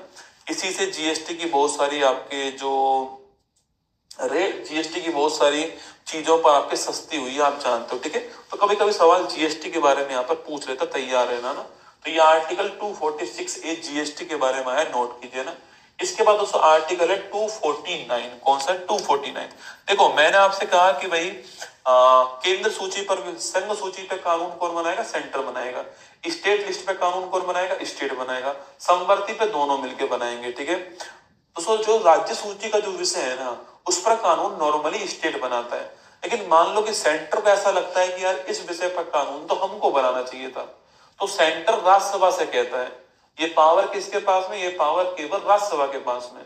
आर्टिकल 249 में अगर राज्यसभा किसी विषय पर विशेष बहुमत से बिल पारित कर देता है और ये कहता है कि भाई इस पर कानून सेंटर बनाएगा, तो फिर उस पर कानून जो है सेंटर बनाएगा, चाहे वो है राज्य सूची का विषय ही क्यों ना हो। ठीक है, तो लिखना चाहूँ आपके यह आर्टिकल 249 जो है राज्यसभा के पास विशेष शक्ति है। ठीक है, स्पेशल पावर राज्यसभा के पास में।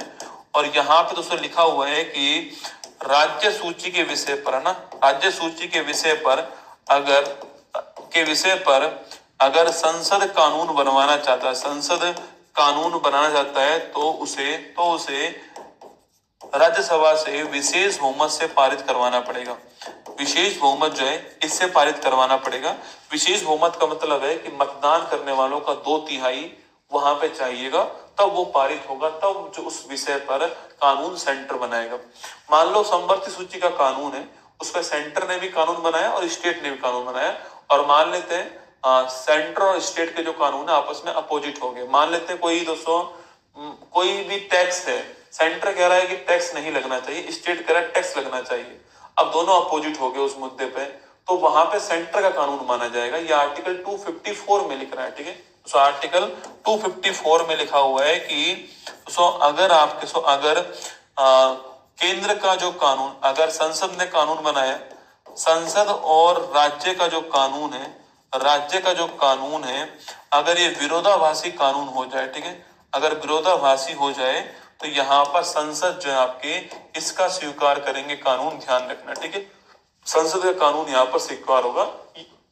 ये आर्टिकल 254 में लिखा हुआ है। ठीक है दोस्तों, इसके बाद में आर्टिकल कौन सा है 262। ठीक है, अगर अगर राज्यों के मध्य नदी को लेकर विवाद हो गया है, तो उसके विवाद के निराकरण के लिए नदी जल विवाद प्राधिकरण, तो नदी जल विवाद प्राधिकरण ट्रिब्यूनल जो है ये बनेगा आर्टिकल किससे, ये बनेगा आर्टिकल नंबर 262 से, है ना। तो आर्टिकल 262 से नदी जल के विवाद का प्राधिकरण। आर्टिकल 263 बड़ा महत्वपूर्ण लिखना आपके, यह अंतर राज्य कौन सा आपके इंटर स्टेट काउंसिल, किसका जिक्र किया गया है, इंटर स्टेट जो काउंसिल है, अंतर राज्य जो परिषद है, इसका जिक्र कहां पर है, अंतर राज्य जो परिषद है इसका जिक्र लिखे कहां पर है, इसका जिक्र जो है वो आर्टिकल नंबर 263 के अंदर, है ना।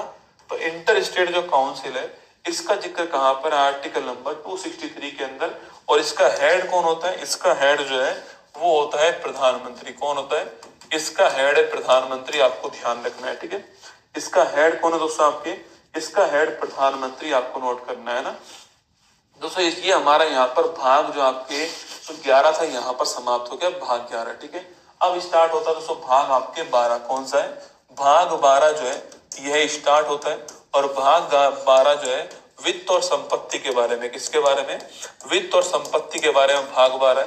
भाग 12 में 3-4 आर्टिकल महत्वपूर्ण, जैसे कि एक तो आर्टिकल है 266, है ना, ये आपके किसके बारे में उल्लेख करता है, ये आपके संचित निधि के बारे में उल्लेख करता है। किसमें, कंसोलिडेटेड जो फंड है आपके इसके बारे में उल्लेख करता है ना, कंसोलिडेटेड जो फंड है आपके इसके बारे में उल्लेख कहां पर, इसके बारे में उल्लेख जो है वो आर्टिकल 266 के अंदर आपको नोट करना है, इसके बारे में उल्लेख है। ठीक है, तो संचित निधि आपके वह मटका है जिसमें भारत सरकार के पास पैसा जहां जहां से आएगा दोस्तों।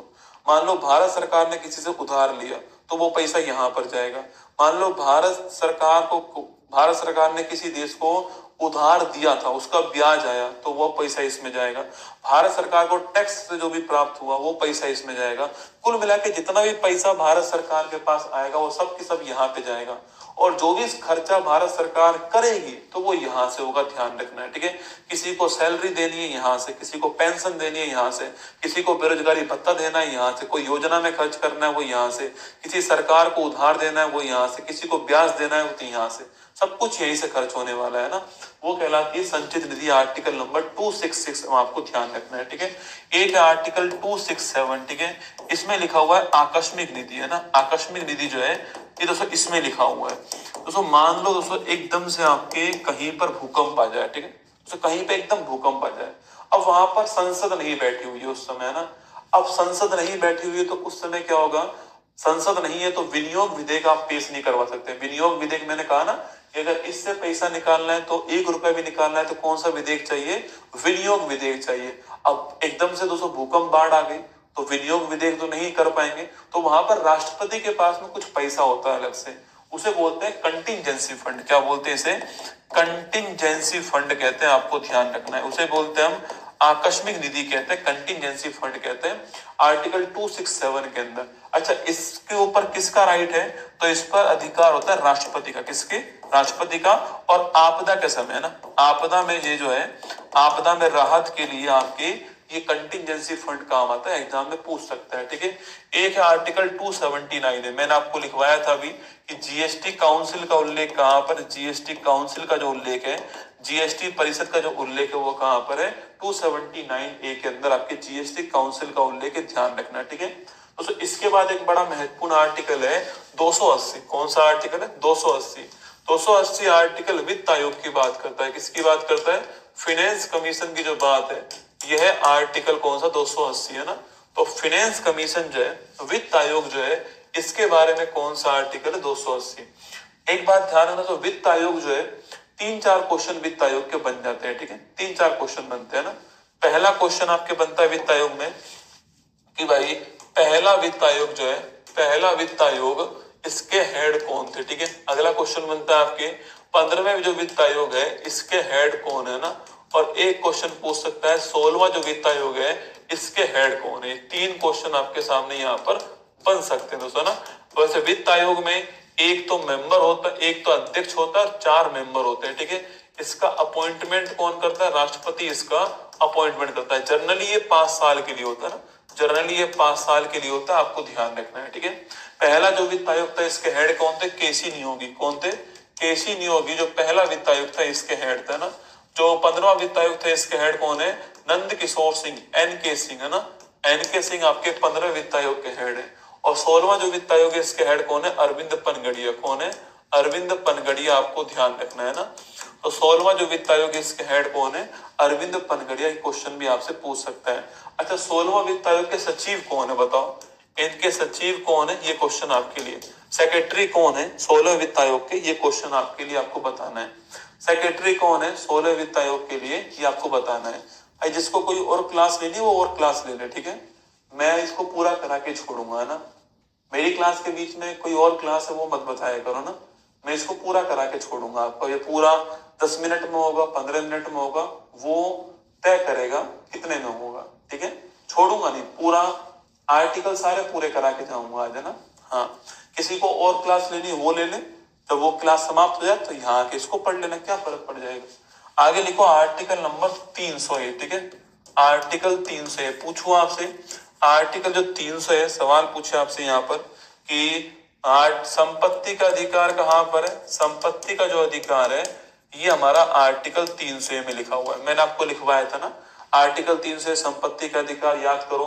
44वां संविधान संशोधन मैंने लिखवाया, 44वां संविधान संशोधन 1978, इसके द्वारा इसको फंडामेंटल राइट से बाहर किया गया। इसका आंसर छापो। 16वां वित्त आयोग जो है, कमेंट रिफ्रेश करो। 16वां वित्त आयोग के सचिव का नाम पूछो आपसे, ऋत्विक रंजन पांडे। वेरी गुड है ना, ऋत्विक रंजन पांडे जो है, ऋत्विक रंजन पांडे लिखना। ये आपके 16वें वित्त आयोग के अध्यक्ष, आपको ध्यान रखना है। ठीक है, आर्टिकल 300 संपत्ति का अधिकार भी सवाल कभी कभी आपसे पूछ लेता है दोस्तों, संपत्ति का अधिकार। ठीक है, इसके बाद जो हमारा महत्वपूर्ण आर्टिकल आपके 312, कौन सा है? आर्टिकल 312 हमारे एग्जाम के लिए बड़ा महत्वपूर्ण आर्टिकल है 312। ठीक है, आर्टिकल 312 ऑल इंडिया सर्विस की बात करता है। किसकी? ऑल इंडिया सर्विस जो है, इसकी बात करता है आर्टिकल 312। अखिल भारतीय सेवा, कि भारत में कौन कौन सी सेवाएं अखिल भारतीय सेवा के अंदर आती है, ये आर्टिकल 312 तय करता है। ठीक है, जैसे कि आईएएस हो गया ना, वो अखिल भारतीय सेवा है। जैसे कि आईपीएस हो गया, अखिल भारतीय सेवा है। आईएफएस हो गया, आईएएस है, आईपीएस है, आईएफएस है, ये तीनों अखिल भारतीय सेवा। Indian administration service, Indian police service और इंडियन फॉरेस्ट, इंडियन फॉरेस्ट है ना, अरे जंगल सेवा। ठीक है, ये 3 है। पहले हमारे पास केवल 2 ही थी, ये तीसरी हमने जोड़ दिए बाद में ना। तो हमारे पास 3 वर्तमान में ऑल इंडिया सर्विस है, आईएएस, आईपीएस और आईएफएस। ये भी आपको ध्यान रखना है। ठीक है, इसके बाद उसका आर्टिकल है 315। कौन सा आर्टिकल है? 315। सवाल पूछो आपसे, यूपीएससी के बारे में उल्लेख कहां पर है? यूपीएससी के बारे में उल्लेख 315 के अंदर आपको ध्यान रखना है ना। और यूपीएससी के अलावा स्टेट पीसीएस जो है आपकी, इसका भी उल्लेख कहां पर 315 में, ये आपको ध्यान रखना है, ठीक है। 315 दोस्तों ना। इसके बाद देखिए आप भाग 15, ठीक है। अच्छा, ये कौन से भाग में आते हैं? भाग 14 में आते हैं ना। यूपीएससी कौन सा भाग है? यूपीएससी भाग 14 है, आपको नोट करना है, ठीक है। अब दोस्तों लिखो भाग 15। तो भाग 15 की मैं बात करूं आपसे, तो निर्वाचन की बात कहां पर आती है? इलेक्शन की बात आती है भाग 15 में ना। तो निर्वाचन है, किसकी बात कहां पर है? तो निर्वाचन की बात दोस्तों भाग 15 में आती है, ध्यान रखना, ठीक है। तो भाग 15 में निर्वाचन की बात, जैसे कि आर्टिकल 324 की मैं बात करूं आपसे, तो केंद्रीय निर्वाचन जो आयोग है, सेंट्रल जो इलेक्शन कमीशन है, इसका जिक्र कहां पर है? इसका जिक्र जो है वो भाग आर्टिकल 324 के अंदर ना। तो सेंट्रल जो इलेक्शन कमीशन है, इसका जिक्र कहां पर है? आर्टिकल 324 के अंदर, ठीक है। अच्छा, पूछूं आपसे दोस्तों, इसका फॉर्मेशन कब, गठन कब होता है? पहला क्वेश्चन, कब बनता है ये? पहला क्वेश्चन आपके। सेकंड क्वेश्चन आपके, पहले भारतीय मुख्य निर्वाचन आयुक्त कौन थे आपके? अभी वर्तमान में हमारे भारतीय मुख्य निर्वाचन आयुक्त कौन है? ठीक है। अगला क्वेश्चन आपके दोस्तों, आपके अगला क्वेश्चन है आपके सामने यहाँ पर, किसों ये तीन पहली महिला कौन थे ना? पहली महिला मुख्य निर्वाचन आयुक्त कौन है आपके? चार क्वेश्चन आपके सामने, ठीक है। बताओ फटाफट से। अगर सवाल पूछे कि भाई सेंट्रल इलेक्शन कमीशन जो है, इसका फॉर्मेशन कब हुआ, इसका गठन कब हुआ था, आपको बताना है, ठीक है। सेंट्रल, हाँ, यूपीएससी को कितने साल पूरे हो रहे हैं? 100 साल पूरे हो रहे हैं। मैंने लिखाया था ना आपको उसमें, संविधान उसमें लिखवाया था कि ली कमीशन की सिफारिश पर स्थापना हुई थी, इसलिए मैंने यहाँ पे नहीं लिखा है ना। 25 जनवरी 1950 लिखेगा। 25 जनवरी 1950 को गठन इसका होता है। इस तारीख को हम जो है राष्ट्रीय मतदाता दिवस बनाते हैं, नेशनल वोटर्स डे बनाते हैं, आपको ध्यान रखना है। अगला क्वेश्चन देखिएगा, फर्स्ट चीफ इलेक्शन कमिश्नर कौन थे? सुकुमार सेन। कौन थे? सुकुमार सेन जो है भारत के पहले चीफ इलेक्शन कमिश्नर थे, आपको ध्यान रखना है। वर्तमान में पूछूं आपसे, वर्तमान में कौन दोस्तों आपके? अरे वर्तमान में भारत के चीफ इलेक्शन कमिश्नर जो है, यह कौन आपके? वर्तमान में कौन है? तो वर्तमान में लिखिएगा। अरे वर्तमान में छाप के बताओ कौन है? पहली महिला कौन थी आपके? रमा देवी। कौन थी? पहली महिला का नाम है रमा देवी, आपको ध्यान रखना है, ठीक है। पहली महिला रमा देवी करेक्ट आंसर है। मैंने पूछा मीरा कुमारी, मीरा कुमारी थोड़ी, मीरा कुमारी स्पीकर रही हुई है ना। ज्ञानेश कुमार, अरे ज्ञानेश कुमार कोई और भी है? ज्ञानेश कुमार, उसको ज्ञानेश कुमार जो है, अरे ज्ञानेश कुमार जी लिखना, ज्ञानेश कुमार लिखना। ज्ञानेश कुमार जी जो है, ये भारत के वर्तमान में आपके मुख्य निर्वाचन आयुक्त, आपको ध्यान रखना है, ठीक है। तो आर्टिकल 324 एक लिखो, आर्टिकल 326, ये भी बड़ा महत्वपूर्ण है। आर्टिकल 326 आपके वैक्स मताधिकार, इसे बोलते हैं एडल्ट सफरेज, है ना। वैक्स मताधिकार मतलब कि जिसकी उम्र भी 18 वर्ष है ना, 18 वर्ष जिसकी उम्र है, चाहे मेल हो चाहे फीमेल हो, चाहे कोई सी कास्ट हो, चाहे पैसा है या नहीं है, चाहे कौन सी वर्ग से हो, वोट डाल सकता है, ठीक है। 18 वर्ष की उम्र के आपके व्यक्ति को भारत में वोट डालने का पूरा अधिकार है, इसको बोलते हैं अडल्ट सफरेज। अच्छा, पहले दोस्तों, पहले ये 21 वर्ष था ना, पहले ये 21 वर्ष था। फिर हमने इसको 61वां संविधान संशोधन जो है, इसके द्वारा इसको 18 वर्ष कर दिया था। राजीव गांधी जी के समय की बात है, 1989 से वो लागू हुआ था ना। तो 61वां संविधान संशोधन आपको 21 से 18 वर्ष 1989 से लागू होता है, आपको ध्यान रखना है, ठीक है। इसके बाद दोस्तों हमारे पास में कुछ स्पेशल आपके उपबंध आते हैं, कुछ विशेष प्रोविजन आते हैं, एग्जाम में सवाल पूछ लेता है। जैसे कि आर्टिकल 330 लिख लो आप, article 330, article 331, article 332, article 334, article 338, article 338 ए, आर्टिकल 338 बी, है ना। ये देखो आप, ये बढ़िया क्वेश्चन है एग्जाम के लिए, ट्रेंडिंग में क्वेश्चन, आपको ध्यान रखना है, ठीक है। पहला आर्टिकल, आर्टिकल 330 दोस्तों ना। आर्टिकल 330 ये कहता है कि लोकसभा के अंदर एससी एसटी के लिए सीटों का रिजर्वेशन लिखना। लोकसभा में एससी एसटी जो है, एससी एसटी, इसके लिए सीटों का जो रिजर्वेशन है, सीटों का जो आरक्षण है, वो कहां पर है? आर्टिकल नंबर 330 में। अच्छा, सवाल आपसे मैं पूछूं यहाँ पर कि एससी के लिए कितनी सीट है, एससी के लिए कितनी रिजर्व सीट है, और एसटी के लिए कितनी है? बताओ कमेंट बॉक्स में ना, एससी और एसटी के लिए कितनी सीट रिजर्व है, ये क्वेश्चन आपको बताना है, ठीक है।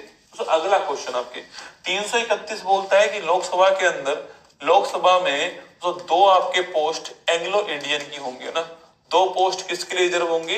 Anglo Indian. जैसे कटरीना कैफ है ना, मतलब कोई एक भारतीय हो माता पिता में से, एक विदेशी हो, उसे बोलते हैं एंग्लो इंडियन। तो लोकसभा के अंदर 2 सीट एंग्लो इंडियन के लिए रिजर्व होंगी, ये बात 331 में लिखी हुई है, ठीक है। वही दोस्तों विधानसभा में पूछूं आपसे, विधानसभा में SC ST के लिए सीटों का जो रिजर्वेशन है आपके, वो कहाँ लिखा हुआ है? ये आपके आर्टिकल 332 में लिखा हुआ है। और विधानसभा के अंदर ही एक सीट जो है वो एंग्लो इंडियन, किसके लिए? एंग्लो इंडियन के लिए रिजर्व होगी। ये बात कहाँ लिख रही है? ये बात आपके 334 में लिखी हुई है, ठीक है। कहाँ लिखी हुई है? 334 के अंदर लिखी हुई है, ठीक है। ये बात जो है, बताओ फटाफट इसका आंसर। SC ST जो है आपकी, कितनी सीटें रिजर्व हमने SC ST के लिए रखी है? बताओ SC ST के लिए कितनी सीटें हमने रिजर्व रखी है? विकास कुमार 47 किसके लिए है ना? ऐसा 47 लिखने से काम थोड़ी चलेगा। हाँ, बंटी का ठीक आंसर है। फुरखान खान का भी ठीक है। नंद जी आपके ST वाली सीट गलत लिखी है आपने ना, एक सीट कम लिख दिया आपने। तो लिखना 84-47। कितनी है? 84-47 आपको ध्यान रखना है। अच्छा 334। अब देखो यहाँ पर 2 आर्टिकल है, यहाँ पर 2 आर्टिकल नोट करना आपके, एक तो 331 और एक 334। ये आर्टिकल अब समाप्त हो चुके हैं। कैसे हो चुके हैं लिखना आपके, ये हुए थे 104वां संविधान संशोधन, इसके द्वारा इनका द एंड कर दिया है, ठीक है। तो एंग्लो इंडियन के लिए जो सीट रिजर्वेशन था वो समाप्त कर दिया, ठीक है। और 104वां संविधान संशोधन में SC ST के लिए सीटों का जो रिजर्वेशन है इसको 10 वर्ष के लिए आगे बढ़ा दिया है, ठीक है। इसको 10 वर्ष का विस्तार दे दिया, आपको ध्यान रखना है। तो ये लेटेस्ट क्वेश्चन है, बन सकता है एग्जाम में, नोट कीजिएगा। 104वां संविधान संशोधन जिसके द्वारा आर्टिकल, देखो ये तो हर किसी को याद है, 104वें संविधान संशोधन से एंग्लो इंडियन के लिए सीटों का रिजर्वेशन समाप्त कर दिया। आर्टिकल बहुत कम लोग याद कर रहे हैं। तो 331 और 333 आपको ध्यान रखना है। 338 लिखिएगा, national commission for schedule caste NCSC, राष्ट्रीय अनुसूचित जाति आयोग है ना, राष्ट्रीय अनुसूचित जाति आयोग जो है, ये आर्टिकल 338 में लिखा हुआ है। इसी से अलग होकर कौन सा आता? 338A आता है, national commission for schedule tribe. इसे बोलते हैं राष्ट्रीय अनुसूचित जनजाति आयोग। क्या बोलते हैं इसे? राष्ट्रीय अनुसूचित जनजातीय आयोग कहते हैं, आपको ध्यान रखना है। National commission for schedule tribe आपसे सवाल पूछ सकता है। आर्टिकल 338B की दोस्तों मैं बात करूं आपसे, तो national commission for backward class है ना, इसे बोलते हैं राष्ट्रीय पिछड़ा वर्ग आयोग। क्या बोलते हैं? राष्ट्रीय पिछड़ा वर्ग आयोग कहते हैं, आपको ध्यान रखना है। अच्छा मैंने यहाँ पे लिखा है तो कैपिटल में लिखा हुआ, देखो यहाँ पर 338A 338B। तो 338A किससे आता है लिखना, 89वां संविधान संशोधन 2003 जो है, इसके द्वारा 338A जो है हमारे संविधान में जोड़ा गया, ठीक है। और वहीं दोस्तों 102वां संविधान संशोधन जो है, इसके द्वारा हमने 338B को हमारे संविधान में जोड़ा, आपको ध्यान रखना है। ये सारे के सारे आर्टिकल एग्जाम के लिए महत्वपूर्ण है। देखो हम शुरुआत करते हैं पढ़ने की हमेशा शुरू से, और हम मौलिक अधिकारों में दोस्तों रह जाते हैं ना, हम उसके आगे बढ़ते नहीं है।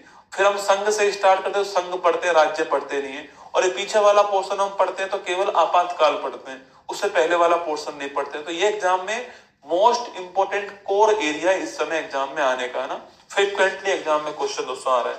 इसके बाद जो भाग आता है वह है भाग 17, ठीक है। भाग 17 महत्वपूर्ण भाग है। पूछूं आपसे कि जो राजभाषा है इसका भाग कौन सा है? भाग नंबर 17। आर्टिकल 343 से दोस्तों 351 तक जो आर्टिकल है वो कहां पर है? ये भाग 17 के अंदर। अच्छा आर्टिकल है, अच्छा भाग है राजभाषा के लिए ना। देखना आर्टिकल 343 दोस्तों ना, इसमें लिखा हुआ है संघ की राजभाषा। किसकी? जो संघ की राजभाषा है इसका जिक्र कहां पर है? इसका जिक्र जो है आर्टिकल 343 के अंदर संघ की राजभाषा का उल्लेख किया गया है, ठीक है। सो आर्टिकल 344 में लिखा हुआ है कि जो राजभाषा है उसके विकास के लिए एक आयोग है ना, तो राजभाषा के विकास के लिए आयोग बनेगा। और इस आयोग का गठन कौन करेगा? इसका निर्माण राष्ट्रपति करेगा। कौन? राष्ट्रपति करेगा। ऐसा अब तक एक बार हो भी चुका है, ठीक है। तो ऐसा अब तक एक बार हो चुका है। बीजी खरे आयोग, सवाल पूछे कि बीजी खरे आयोग का संबंध किससे है, तो लिखिएगा जो राजभाषा है उसके विकास के लिए आयोग कौन सा है, बीजी खरे आयोग, ये आपको ध्यान रखना है। 343 दोस्तों ना, सॉरी 344 जो है ये नोट कीजिए, ठीक है। इसके बाद पूछूं आपसे आर्टिकल 350 दोस्तों, एक ही बात करूं तो मातृभाषा का विकास जो है ये कहाँ पे लिखा हुआ है, मातृभाषा का जो विकास है ये आर्टिकल 350 है, आपको ध्यान रखना है। और आर्टिकल 351 की बात करूं आपसे तो हिंदी का जो विकास, आपके हिंदी का जो विकास है ये आपके 351 में लिखा हुआ है, आपको ध्यान रखना है, ठीक है। हिंदी का दोस्तों विकास। अगला क्वेश्चन आपसे पूछे कि भाई साहब विश्व हिंदी दिवस हम लोग कब बनाते हैं, तो विश्व हिंदी दिवस जो है ये हम लोग कब बनाते हैं, लिखना आपके 10 जनवरी को हम हर साल विश्व हिंदी दिवस मनाते हैं। और केवल हिंदी दिवस पूछूं आपसे कब बनाते हैं, लिखना आपके केवल हिंदी दिवस जो है ये 14 सितंबर को बनाते हैं। अगला क्वेश्चन, विश्व हिंदी सचिवालय कहाँ पर, लिखना विश्व हिंदी सचिवालय जो है ये कहाँ पर है, तो विश्व हिंदी सचिवालय जो है ये आपके मॉरिशस के अंदर पोर्ट लुइस में, कहाँ पर है, पोर्ट लुइस में मॉरिशस जो है यहाँ पर विश्व हिंदी सचिवालय, आपको ध्यान रखना है, ठीक है। पहला विश्व हिंदी सम्मेलन कब हुआ था, लिखना आपके पहला विश्व हिंदी सम्मेलन जो है ये कब दोस्तों होता है, लिखना आपके ये 10 जनवरी 1975 को नागपुर महाराष्ट्र में होता है। कहाँ होता है, नागपुर महाराष्ट्र में होता है, आपको ध्यान रखना है पहला विश्व हिंदी सम्मेलन। यह क्वेश्चन भी आपके एग्जाम में बन सकते हैं, ठीक है, यह क्वेश्चन भी एग्जाम में आ सकते हैं, तैयार है ना। ये दोस्तों हमारा कौन सा भाग हो गया, ये हमारा भाग 17 जो राजभाषा है उसका भाग हो गया, ठीक है। इसके बाद जो भाग आता है वह कौन सा है, इसके बाद जो भाग है दोस्तों वह भाग 18 जिससे आप परिचित हो, जो कि आपके इमरजेंसी जो आपातकाल है इसके बारे में जिक्र किया गया है, ठीक है। तो 2 पॉइंट आप शुरुआत में नोट कर लीजिएगा। आपातकाल में जो मौलिक अधिकार है, फंडामेंटल राइट है, इन पर क्या प्रभाव पड़ेगा, फंडामेंटल राइट पे क्या प्रभाव पड़ेगा, ये हमने जर्मनी के संविधान से लिया है। कहां से लिया है, जर्मनी के संविधान से लिया, आपको ध्यान रखना है, ठीक है। और जर्मनी के संविधान का नाम है वाइमर कॉन्स्टिट्यूशन। क्या नाम है, वाइमर संविधान इसका नाम है, आपको ध्यान रखना है, ठीक है। तो आपातकाल में मौलिक अधिकारों पर क्या प्रभाव पड़ेगा, ये हमारा जर्मनी के संविधान से। आपातकाल कोई सा भी क्यों ना हो उसमें आर्टिकल 20 और 21 सस्पेंड नहीं होंगे। सवाल पूछे कि भाई राष्ट्रीय आपात के समय, सवाल पूछे कि राष्ट्रीय आपात के समय, नेशनल इमरजेंसी के समय, राष्ट्रीय आपात के समय कौन से आर्टिकल, कौन से मौलिक अधिकार, कौन से फंडामेंटल राइट आपके निलंबित नहीं होंगे, लिखना आपके कोई सी भी कंडीशन क्यों ना हो ये सस्पेंड नहीं होंगे, निलंबित नहीं होंगे। कौन से मौलिक अधिकार, लिखना आपके ये है आर्टिकल 20 और आर्टिकल 21। कौन से, आर्टिकल 20 और आर्टिकल 21, ये मौलिक अधिकार सस्पेंड नहीं होंगे, ये मौलिक अधिकार आपके निलंबित नहीं होंगे, आपको ध्यान रखना है, ठीक है। तो यहाँ पर आप लिख दीजिए आर्टिकल 352 किसके बारे में है, राष्ट्रीय आपात के बारे में। किसके बारे में, राष्ट्रीय आपात के बारे में आर्टिकल 352 है, ये आपको दोस्तों ध्यान रखना है, ठीक है। दोस्तों अगला क्वेश्चन दोस्तों आपकी राष्ट्रीय दोस्तों आपात जो है दोस्तों एक बार में कितने, दोस्तों एक बार में 6 माह के लिए लागू होता है, ठीक है। 6 माह के लिए लागू होता है दोस्तों एक बार में आपके।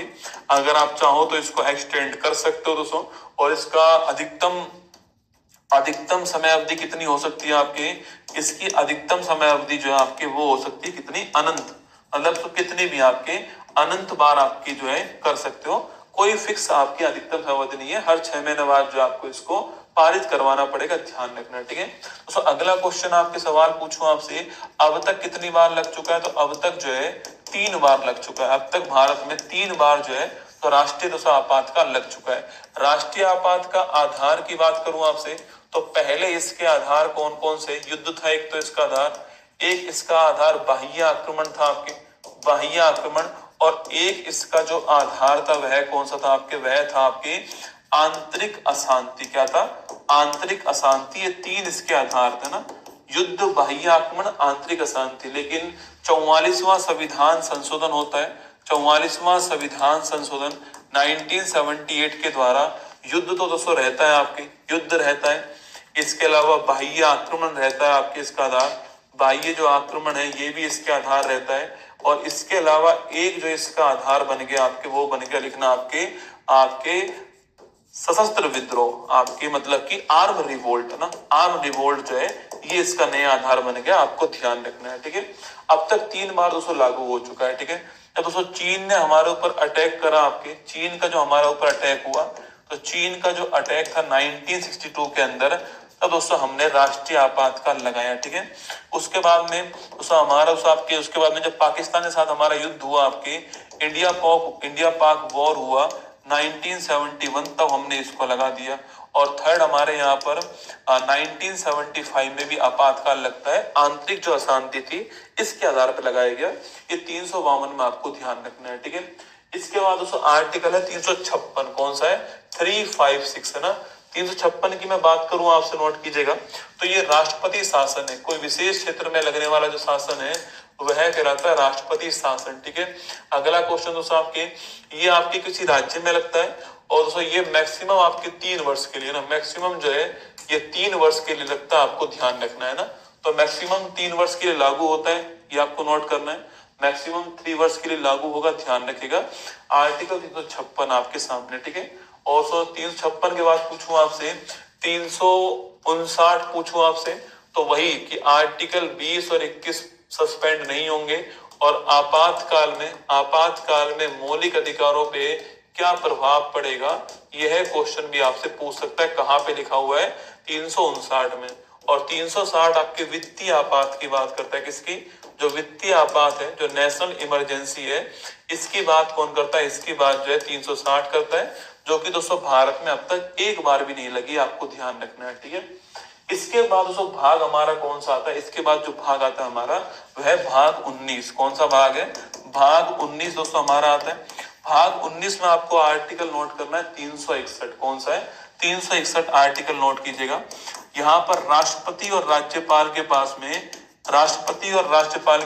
में विशेष अधिकार दिए गए। ठीक है, राष्ट्रपति और राज्यपाल के पास में विशेष अधिकार जो है वो यहाँ पे दिए गए। ठीक है, मतलब कि दोस्तों राष्ट्रपति और राज्यपाल जो है ना, जब तक वो पद पर है, आप उनके खिलाफ कोई भी क्रिमिनल केस दर्ज नहीं कर सकते, चाहे वो किसी का मर्डर क्यों ना कर दे।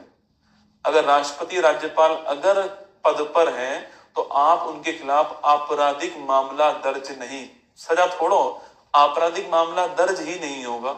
ये आपके आर्टिकल 361 में राज्यपाल और राष्ट्रपति को विशेष पावर जो है वो यहाँ पर दी गई, भाग 19 में ना। एक क्वेश्चन पूछता है भाग 20 आपके लिखना।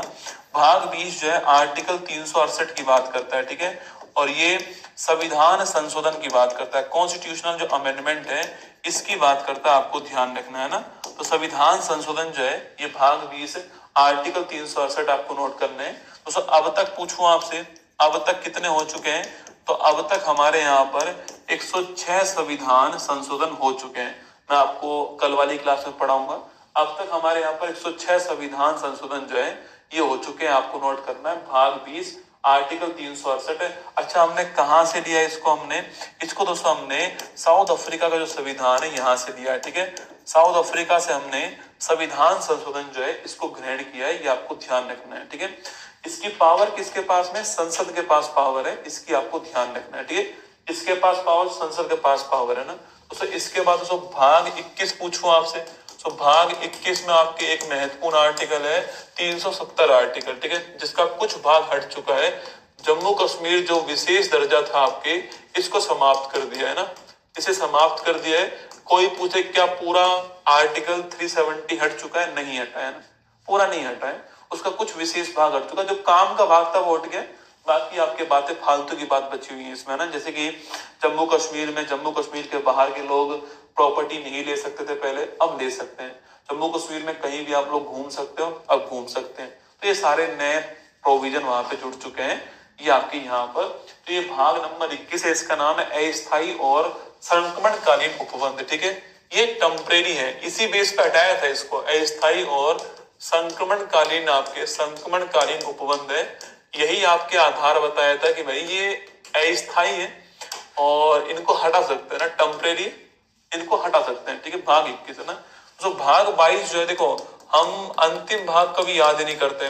मान लो सवाल अंतिम भाग से आगे, जब उस दिन क्या होगा, लेकिन संविधान का नाम कहाँ लिखा हुआ है, कि संविधान का नाम क्या होगा, ये कहाँ लिखा हुआ है, ये भाग नंबर 22 में लिखा हुआ है। ठीक है, इसमें कौन कौन से आर्टिकल है, 393 आर्टिकल है, 394 आर्टिकल है, 395, 3 आर्टिकल इसके अंदर है। संविधान का नाम भारत का संविधान होगा, कॉन्स्टिट्यूशन ऑफ इंडिया। इस संविधान का नाम क्या है? भारत का संविधान। ये कहाँ लिखा हुआ? ये आपके आर्टिकल 393 में लिखा हुआ है, भारत का संविधान। ठीक है दोस्तों, अगला 394 में वो आर्टिकल लिखे हुए हैं जो कि 26 नवंबर 1949 से लागू होंगे। ठीक है, वह आर्टिकल लिखे हुए हैं जो कि 26 नवंबर 1949 से लागू होंगे। और ऐसे 16 आर्टिकल है ना, ऐसे 16 आर्टिकल है जिसमें खुद आर्टिकल 394 भी शामिल है, ये भी लागू होगा। ठीक है, और आर्टिकल 395 के अंदर लिखा हुआ है कि अब भारत में जो 1935 का जो गवर्नमेंट ऑफ इंडिया दोस्तों एक्ट था, उसे समाप्त करते हैं हम भारत में। और एक आपके जो 1947 का भारतीय स्वतंत्रता जो अधिनियम था, इसे भी अब समाप्त करते हैं। ठीक है, इसे भी अब समाप्त करते हैं। ये बात कहाँ बोली गई? ये बात आपके 395 आर्टिकल में बोली गई। ये दोस्तों हमारा संविधान पूरा हुआ। संविधान के जो आर्टिकल्स थे, जहां जहां सवाल बन सकता था, जहां जहां पॉइंट था बनने का सवाल, वो मैंने आपको लिखा दिया। ठीक है, तो कल हम लोग जो है संविधान के जो महत्वपूर्ण संवैधानिक संशोधन है वो पढ़ेंगे ना। तो कल जितने भी हमारे 25-30 महत्वपूर्ण कॉन्स्टिट्यूशनल जो भी अमेंडमेंट है, आपके जो भी अमेंडमेंट है, इनको हम लोग कल पढ़ने वाले। संवैधानिक संशोधन जो है आपके, इनको हम लोग पढ़ने वाले। ठीक है, अब देखना इस रिवीजन क्लास के दौरान आप देखना आपको सब कुछ रिवीजन हो जाएगा धीरे धीरे। सब कुछ रिवीजन चल रहा है इस रिवीजन क्लास में। मैंने आपको पूरा संविधान का रिवीजन करवा दिया, देखा जाए तो आज तीसरी क्लास हमारे संविधान के ना, पूरा संविधान का रिवीजन मैंने आपको करवा दिया लगभग। अब दो जो महत्वपूर्ण है, मैंने आर्टिकल में आपको बहुत सारे लिखाया था, नहीं कोई 2 4 5 लिखा दिए। मैंने आर्टिकल में आपको 150 से ऊपर तो मैंने आर्टिकल लिखाए होंगे आपको, है ना। तो ये पूरा संविधान का रिवीजन आपके सामने यहाँ पर हो गया। ठीक है, तो कल हम संविधान संशोधन जो है उसको पूरा कर लेंगे। ठीक है, कल हम उसको पढ़ लेंगे, फिर हम उसके बाद में नया चैप्टर हमारा सब्जेक्ट जो स्टार्ट करेंगे कल उसको पूरा करने के बाद में ना। चलिए, ऑल दी बेस्ट आप सभी को। शाम को 8 बजे मुलाकात होगी जीके का केजी 100 के अंदर आप सभी से ना। जय हिंद, थैंक यू।